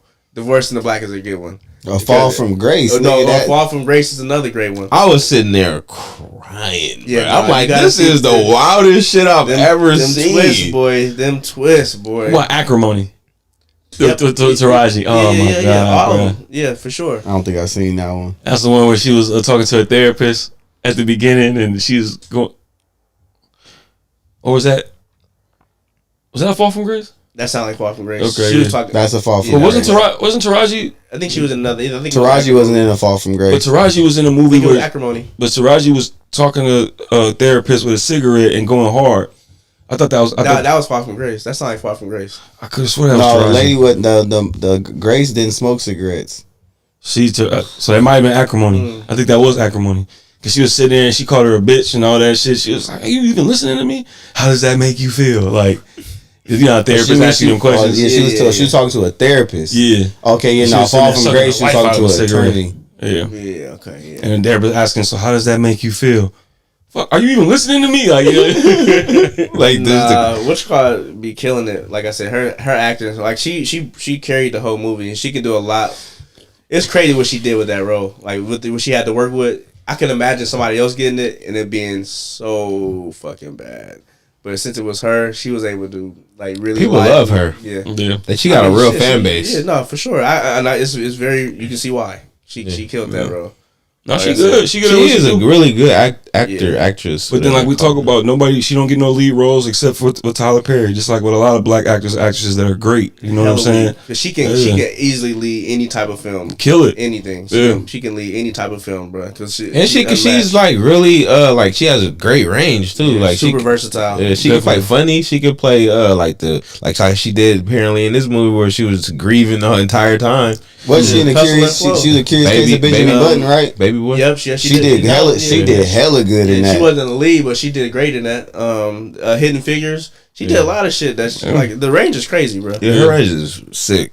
Shit, Yvette. Oh, you already said Baby Boy, right? Yeah. So she did her thing in that. I just seen a meme about that today. They was like, everybody said Jody was a problem, but Yvette left her Sandy, kid with 4 Crips. Please go watch it. Right after this, go watch it, Sandy. Please do me a favor and come back. We're done talking about it. We're gonna move on. Random. We're gonna do some. We're gonna do rapid fire. Timberland signed an AI artist. Oh yeah, I heard about that. Was interesting. Yeah, what's up with that? How do you sign an AI artist? I don't understand. Remember it happened when AI first came out, like when that one person was a rapper, and then they figured out like, oh no, this is a computer, this not actually a real person. Like, how can they I guess they saying a lot of people was on Timberland's head about it, because they be like, man, there's so many artists that you could sign that actually are real, that need the kind of influence you can help them with, but like, you gonna sign a computer, it's kind of seeming like you getting lazy with whatever you working on or whatever music you trying to produce. You're just gonna let AI finish it. So I don't know the logistics about how he was able to actually sign an AI artist, but he's saying in his defense, he's just like trying to get with the wave of AI and artificial intelligence. It could possibly be that he helped create it, or somebody created it and he's paying the person that created it. Because at the end of the day, it'd probably make more sense that he had a hand in the creation, so that a lot of the money that it'll make, because it's going to generate some money, because that's already a thing. You got AI models, that's the thing, and AI singers. It's already, so basically we at least 3 to 4 months in on this. Basically, he kind of late to the show. They've been doing this. Somebody created a software to where they software AI could make music, and then he signed the guy who created the software. He met a guy and they worked together to create an AI persona to do it. Like I said, they already have Instagrams out there where, unless they tell you, that's just in the bio, you would not know this is an AI person. You know what I'm saying? I know they're starting to do that with movies too. Like, I know, I think it was Late Night with the Devil. They got in trouble for using like a bunch of AI images too. Like, yeah. So I know, like it's like, because when you think about creativity, AI technically isn't creative, because it's basically taking a whole bunch of shit that we already did and like making it into something new. You know what I mean? So it's not really creative. But we already getting past that now, as we saw with the clips that's going on right now. Yeah, like people saying I'm not real. They got people doing street interviews that's completely fake, and they got they turning up, because now they turning them into like furries, like people that got like a bunny nose or something like that, but it looks hella real. Like, you can't tell. But one of them was like, I sent it to Witchcall. Look, they was like, I'm from don't talk to niggas from East Oakland, but it was a bunny girl. It was so random. I'm like, what the fuck? But so clearly, it's whoever prompted it wanted like Oakland to be in it. You know what I'm saying? Or they might have been from here, but this look how crazy this shit look. I'm like, what the fuck? So this is. When the vibes right, but I get to his spot. Oh yeah, I've been seeing that. Yeah. When his jeans say Amiri, when his mattress say Air. His mattress say Air. If he say he from East Oakland, girl, run. All this is fake. None of it is real. Let Jose see it. Pass it to Jose. He don't believe in Valentine's Day. Baby, you just cheat. That's all fake. The background fake, everything fake. Like, baby, your drip starting on aisle 3 next to the Henny. A Libra man. When he say he don't like gold diggers. Yeah, they got regular bitches too. Yeah, they mix it up. Yeah, it's all AI. None of that is real, bro. He said him and his baby mama just share space. That's all prompted. They tell it what to do. I think they getting us ready to unveil these niggas, bro. They probably really got niggas like underground or something, like Land of the Lost. They about to unveil niggas, bro. I'm saying, like, we already made it to the point where they don't have to really like the Star Wars one. Obviously, it's pulling from Star Wars lore, and the imagery. They can easily. It might be a little bit easier to do a Star Wars one, but these niggas is using like the Unreal Engine or whatever that shit is, where you can generate absolute realness, and it can be a person that doesn't exist, but you just made a person. Right. It probably pulled from a million different faces to make this one face. So it's just. It's crazy. They can do whatever they want. I don't like how all the old ones is like the one with David and Noah and shit. They all white people. Like, nigga, put some David and Goliath. AI nigga. Jonah and the Fish. Put some color niggas in there, man. Those niggas back in the day. Well, they doing stuff like, Jesus came out the tomb. And how you feel about when Jesus came out the tomb? That shit was clean. That nigga said that nigga was coming back. That nigga said, you the one lit the torch, right? Oh shit. Niggas I was hella big. It was like nigga was hella scared nigga came back. But you kicked him, right? You kicked him when he was going to It's just like that shit was funny as hell. Probably this is what we probably about a year in, and it's already at the level that's what's scary. So I'm waiting. How fast is it advancing, bruh? Somebody's gonna prompt a Star Wars movie. Imagine the cleanest. It's gonna be cold. The cleanest movie ever, bro. And it just made within minutes and free. You can just watch it. Friday 2, but everybody is the exact same age that they was in Friday 1. You can do anything, bruh, and it's terrifying. Yeah. So the regulations on this shit is gonna have to be insane. You gonna have to regulate the fuck out of it to the point where they gonna go as far as like we gonna have to find a way. The way they gonna have to regulate it is having to pay them the artificial intelligence, the prompts. Well, you know, it's people because with Chat GPT, there's somebody created an app to figure out if Chat GPT wrote something because a lot of people college students was using it for school. Like write me, because you can literally get to specifics to like I need a 4-page paper or I need a 4-page dissertation about facts, X, Y, and Z. And after they write it up, all right, summarize this paragraph a different way. Like you can literally like it's crazy. So they had to make somebody created some kind of app to pick up on the algorithm to see if this was Chat GPT created or not because niggas was finessing they schoolwork off this shit. I would have been. When I was at work, I'm working, doing my thing. One of the nurses come in. We just chopping up small talk. I'm like, I'm off this weekend. I'm like, Fred, what you got going on this weekend? You know, she's like, no, I don't know. I think I'm gonna ask Chat GPT what I should do. I said, what? I had like I glitched a little bit. I'm like, you gonna do what?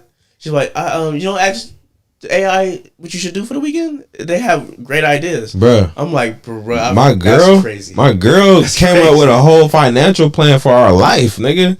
On ChatGPT. And it's like perfect, nigga. Like we were like, oh, this makes sense. Like, I mean, it's gonna if you based on what prompts you put in there, it's gonna be the best case scenario for that prompt. Yeah, the best quality for that. You could upload your resume on the ChatGPT and be like, make me a better resume, and that shit'll fuck with it. Or Chanel told me a story when she was on the phone with our niece, and she was eating something. And she said, what are you eating? And she had food in her mouth. And she said, New York strip.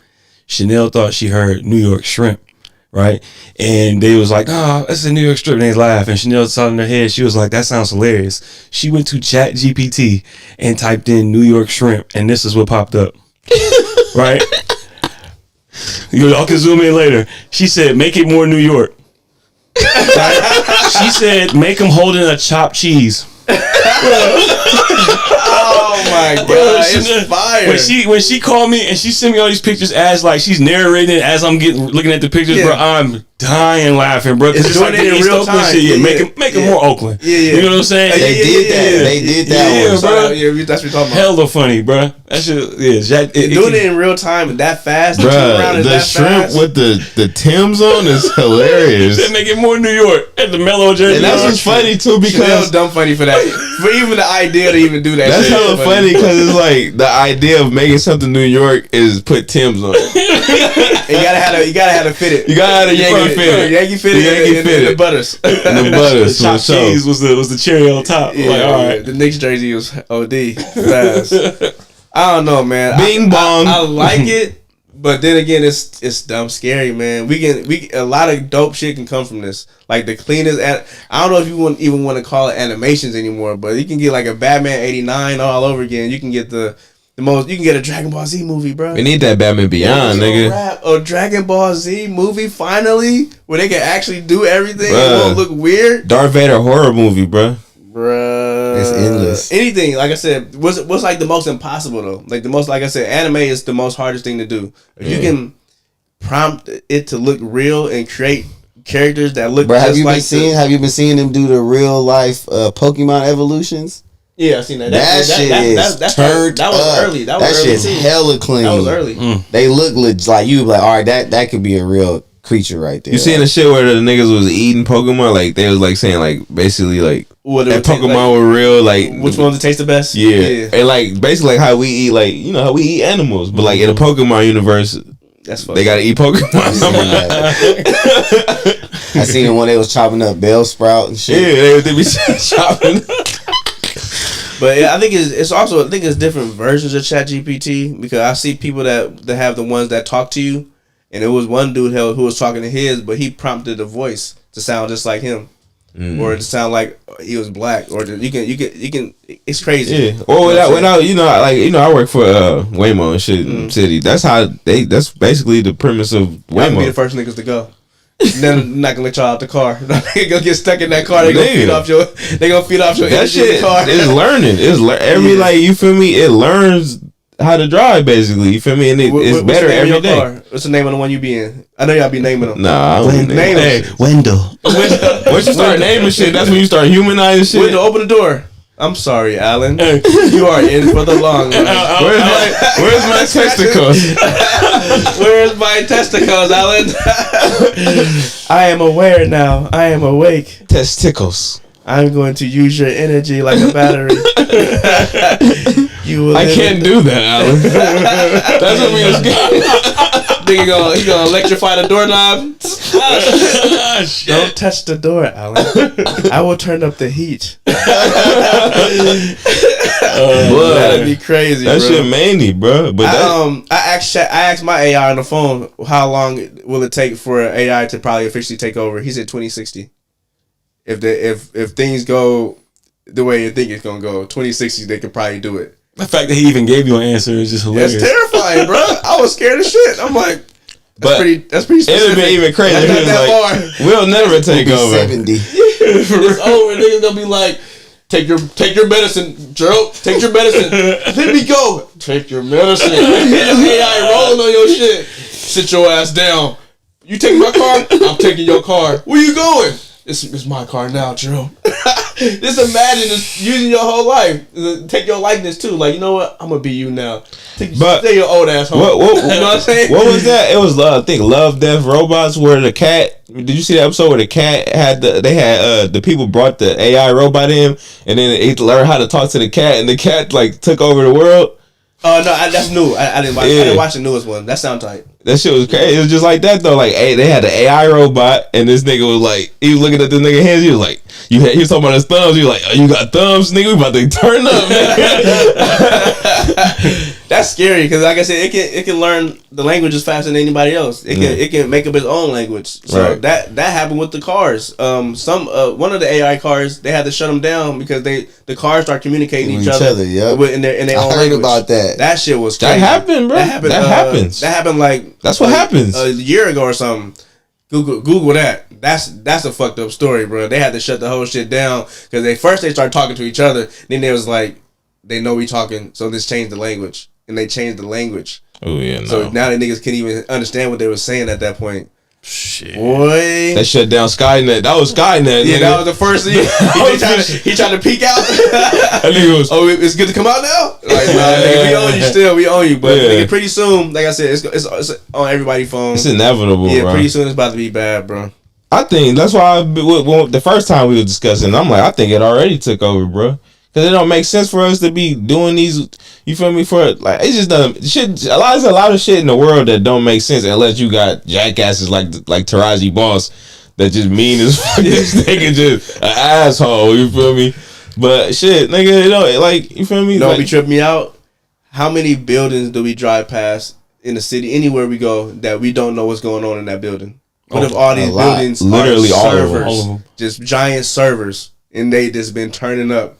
Bruh, I put it like this. For real. I put it like this, nigga. Above, like where my job at on Sansom in San Francisco, above our shit, nigga, it's like a building, right? But you can't see inside, right? It's like the windows is opaque, right? So I'm thinking it's just an abandoned warehouse. Mm-hmm. One day it was like, you remember that day it was like 97 degrees? Them niggas had the windows open. Nigga, it's a whole like fucking like hella niggas in there doing hella shit, bruh. Mm-hmm.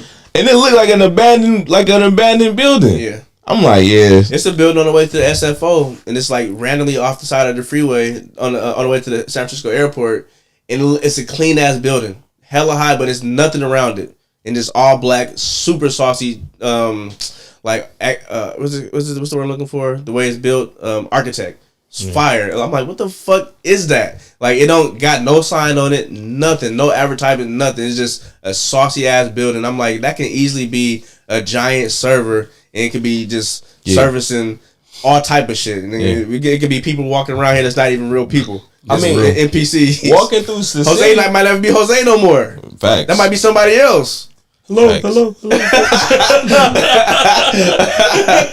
He's in there, but he's not in there. You know what I'm saying? Get out. Yeah. Type shit. Type shit. Yeah, 1 a.m. every night. I just log off, shut down, then start back up. That shit crazy. What if every day was your first day? It'd be like they just got built-in memories of what you did yesterday. You didn't do shit yesterday, but every day is your first day just to keep the cycle going. Once again, bro, make you 17. shit. Make you 17, bro. Stacks over there tripping. He's like, crazy. I don't like it. No. Every day your first day. They could definitely just implant memories, nigga. Yeah. You can just think how would you been know alive for 36 years. You know what I'm saying? How would you know, bro? I mean, I'm 24, so you said what? All right, well, before we get out of here, Stacks, you want to ask any more questions before we get up out of here? I know you had a couple more things on the subject line. It can get pretty sticky with those ones. Hey, yo. Except if you want to ask or save it for next week. I don't just think what you think? We possibly, unless Jose had a random question, we possibly got time for one. Because Jose's supposed to be the question guy. I'll be having a would you rather. He got 3 questions on here. Who Stacks? I know he got. I said Stacks is good. Yeah, you got all the questions. Stacks is good. Relationship questions. Al, you don't got no would you rather, do you? That's the 2 underneath that is the. I just titled it. Okay, I see. I got one, but it's kind of weird. I don't know if y'all like it. It's like super like crazy. I'm gonna trust him and not do it. All right, cool. Stacks, you can ask one of those questions. We'll end it on that. note. We got a I don't even know what to call it. This is question from Stacks.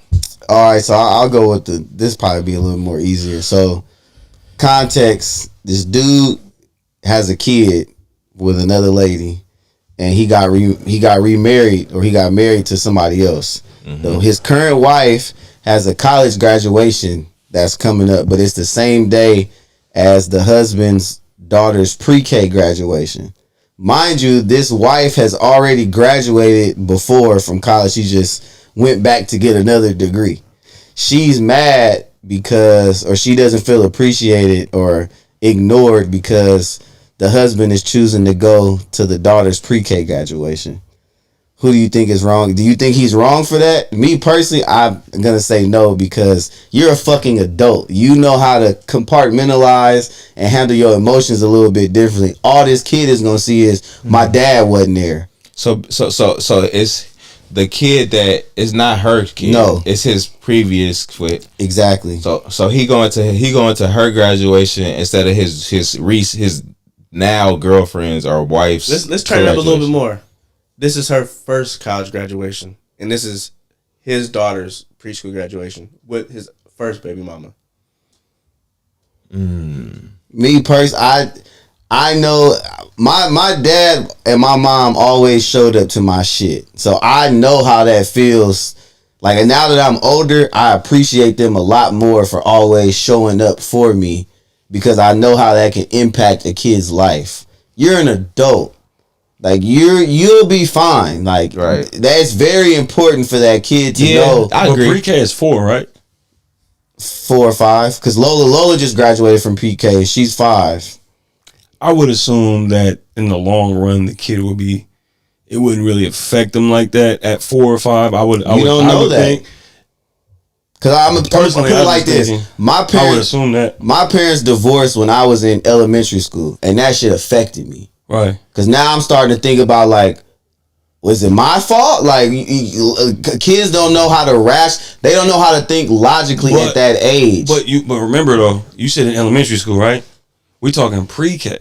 Well, I was like kindergarten, first grade. I just got out of preschool. Okay, because that's why it's like it didn't happen when I was in the 5th grade. It happened when I was in like kindergarten first. Okay, because I guess overall to the base of the question, if we're talking about a pre-K graduation in comparison to somebody getting their first degree or first college graduate, personally, I still would think that the kid wouldn't even process it. That personally, at 4, I would think. I don't know. Your kid knows if you're not there. I'm going to my baby graduation, but I still feel like I feel it. I just feel like the baby wouldn't be as affected by it. You know, put it like this. Put it like this. Like if you go to 8th grade or like high school, put it like this. I would feel like that's a bigger deal. The kids notice shit like that because I remember when some of my friends asking me growing up, like, damn, like, your mom and your dad come to everything. Like, I wish my dad came to everything. Like, oh, you think your dad can give me a ride home?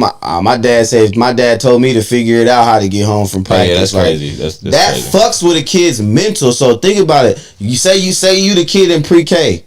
It's not going to affect you that everybody else's dad showed up and yours didn't. No, that's going to hit you. I wouldn't think at 4 though. I just feel like it wouldn't that's be. That's your world is so small. I wouldn't like I agree, but I'll say this. I wouldn't put that much on it. I'll say this.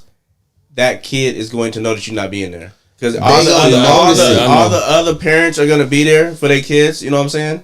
It's just going to be something that they notice. It might not drastically affect them as far as what you're saying, but the fact that they'll notice that my dad wasn't there, but her mom and her dad is here, her mom and her dad is here. For sure. Like I said, especially depending on the relationship that you have with your daughter or your son or whatever. So I think just the simple fact of them noticing that I'm not going to be there is going to probably affect me more. So I'm going to be like, you know what? Like you said, context. You're older. You kind of should understand that. This is a big deal. Like Jose, I can even give you a real life example. Anytime I've ever went to Lola's preschool for a performance, for anything, it's not just her. As soon as every kid walks to where the performance is, they like this. Yeah. Now they about to turn up. But when they walking in, they all you see them, they looking, they like, oh. Especially for the fact I don't see him. Nigga, I'm not lock eyes, bro. They turn up. I'm not with my last baby mama. Like, what happens if this is my daughter forever? Yeah. You feel me? I'm not with her mama. So I might not even be with your ass in a minute. Especially how you acting. So motherfucker, like, what happens if like you said it's gonna be pictures and then you gotta explain to your daughter that you wasn't at her graduation. With your ex-girlfriend. You was at your ex-girlfriend graduation. Yeah, That's weak. Nah, I can't go. I can't go. I'm guaranteed my daughter's life. I ain't guaranteed in your life. Yeah, so that's a fact. I'm gonna have to go to my daughter's. That's a fact. Very good point, Al. That was a very good point. I'm glad you brought that out. If I can, I'll probably just be two. I'll probably try to. I'll probably try to finesse 2 places at one time. I'm pretty sure that the preschool graduation is gonna be like 30 minutes. That's just gonna be quick, nigga. The fucking college one's gonna be so many fucking speeches, bro. You're gonna be able to make it there way before she hit the stage. Yeah, for sure. So, like I said, in reality, you'll be fine. You'll be able to go to both. Yeah, but like, and even if you couldn't go to both, you can go to one and then go to the after party of the other or something. You know what I'm saying? You'd be all good. That's why it's like I'm more so asking the question. I'm more so bringing it up to spitball because I mean my answer would be I would still try to make both happen regardless. Anyways, even if they both started at 4 o'clock. Yeah, we asking the tough questions. Yeah, but I was making it tough. No, but I'm saying if they both started at 4 o'clock, like y'all said, one of them probably gonna be 30 minutes. So you probably can go to one and then go. You know what I mean? End up fucking with the other one anyways, and they probably won't even call her name. Go to your baby shit and then take your wife to dinner afterwards. Like it's a congratulations, like you feel me? But like, bro, this is my daughter, bro. She only gonna graduate one time from preschool. You could go to school and graduate again if you want to, but this is preschool, my nigga. Come on, blood. Like you know what I'm saying? Like, yeah, I better be tapped in on this live. I know that. We got. We got the group chat on here, y'all. They not even tapped in. They over here on FaceTime, not even tapped in on the live. That's crazy. You niggas FaceTiming, but can't even get. That's crazy. Biggity bangs. That's how you feel. Damn. Damn. Nah, nigga, we ain't signed off. Here, Fresh always sleeping. Fresh just woke up. See how your real friends do, y'all, on the line? Hey, what's up with that Diddy room going with them red light? Okay, those. This nigga got red light district over there. All right, y'all. I think we knocked it out. For future reference, for those who are still here, if you want to send in a super chat, $2, $3, $5, don't matter. If you decide to send in a super chat, we will make that question or that subject a priority. So if you guys send it in, we obviously gonna see it, and we will give time and consideration on what you want to talk about. Yep. If it was a certain movie you want us to talk about, a certain subject, a controversial topic, if you want to send in a super chat, we will discuss it. I mean, we are cool enough already to kind of already interact with our chat, but if it's something specific that y'all want us to really dive into, go ahead and send in that super chat. Hey, also too, Marcus is saying something about it, but I've seen enough people talk. I've seen a few people saying in the chat the 2 bonus tracks from the Carter 6. They did the remix with I heard the band from NO with Nicki Minaj. That shit's trash to me, right? Mm-hmm. But apparently there's another song with Future and Lil Baby. I saw that. Yeah, but I saw it too. This was Marcus telling me, talking about it, but somebody else said in the chat too that shit fire. So I got me like, I just saw it when I looked at the I don't remember this being on there. Yeah. All right, make sure y'all hit that like button, hit that subscribe button. And, of course, the notification bell so you'll be up to date when we go live every week, Wednesday between 9:30 and 10. Today we was on time at 9:30. Thank you for everybody that came through. We had Yella in this thing. We had Sandy in this thing. Mm-hmm. You feel me? We had Yin in this thing. Big Yin. We had Frank. What up, Frank? Frank. We had Jason in this thing. CZ pulled up. I didn't even peep. CZ pulled up. Sizzle. Sizzle and Scorch pulled up. Scorch. Cheeto, Nails. QB. We missed the old Q. Q must be. I think he should be out of school by now. Nigga had the finals, boy. Finals week be tough. It ain't summertime, man. Make sure y'all hit that like button, please. If y'all hit that like button, it'll push the live out there more and the video more, so we can get more people in the community, man. So like I said, appreciate everybody. I'm let these guys take y'all out.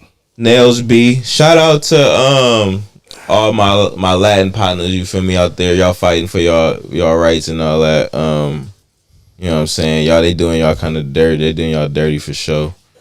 I want to definitely special shout out to them. We with y'all in prayer. Appreciate you. Not physically, but in prayer. I'm too old, bro. I go out there, fuck around, pull a hammy or something, trying to run from ice. You know what I'm saying? Have y'all been seeing the reporters getting hit with the rubber bullets and shit? That was hella funny. I thought that was fake. I thought that was AI. No, that's crazy. I had to watch it 3 times. I thought that shit was AI, bro. No. You can't know. Crazy. You can't know.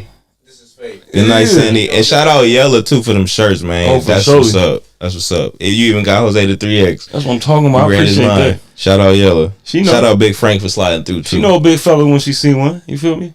She was like, Fire fresh M Banks, y'all. Better late than never. Yeah.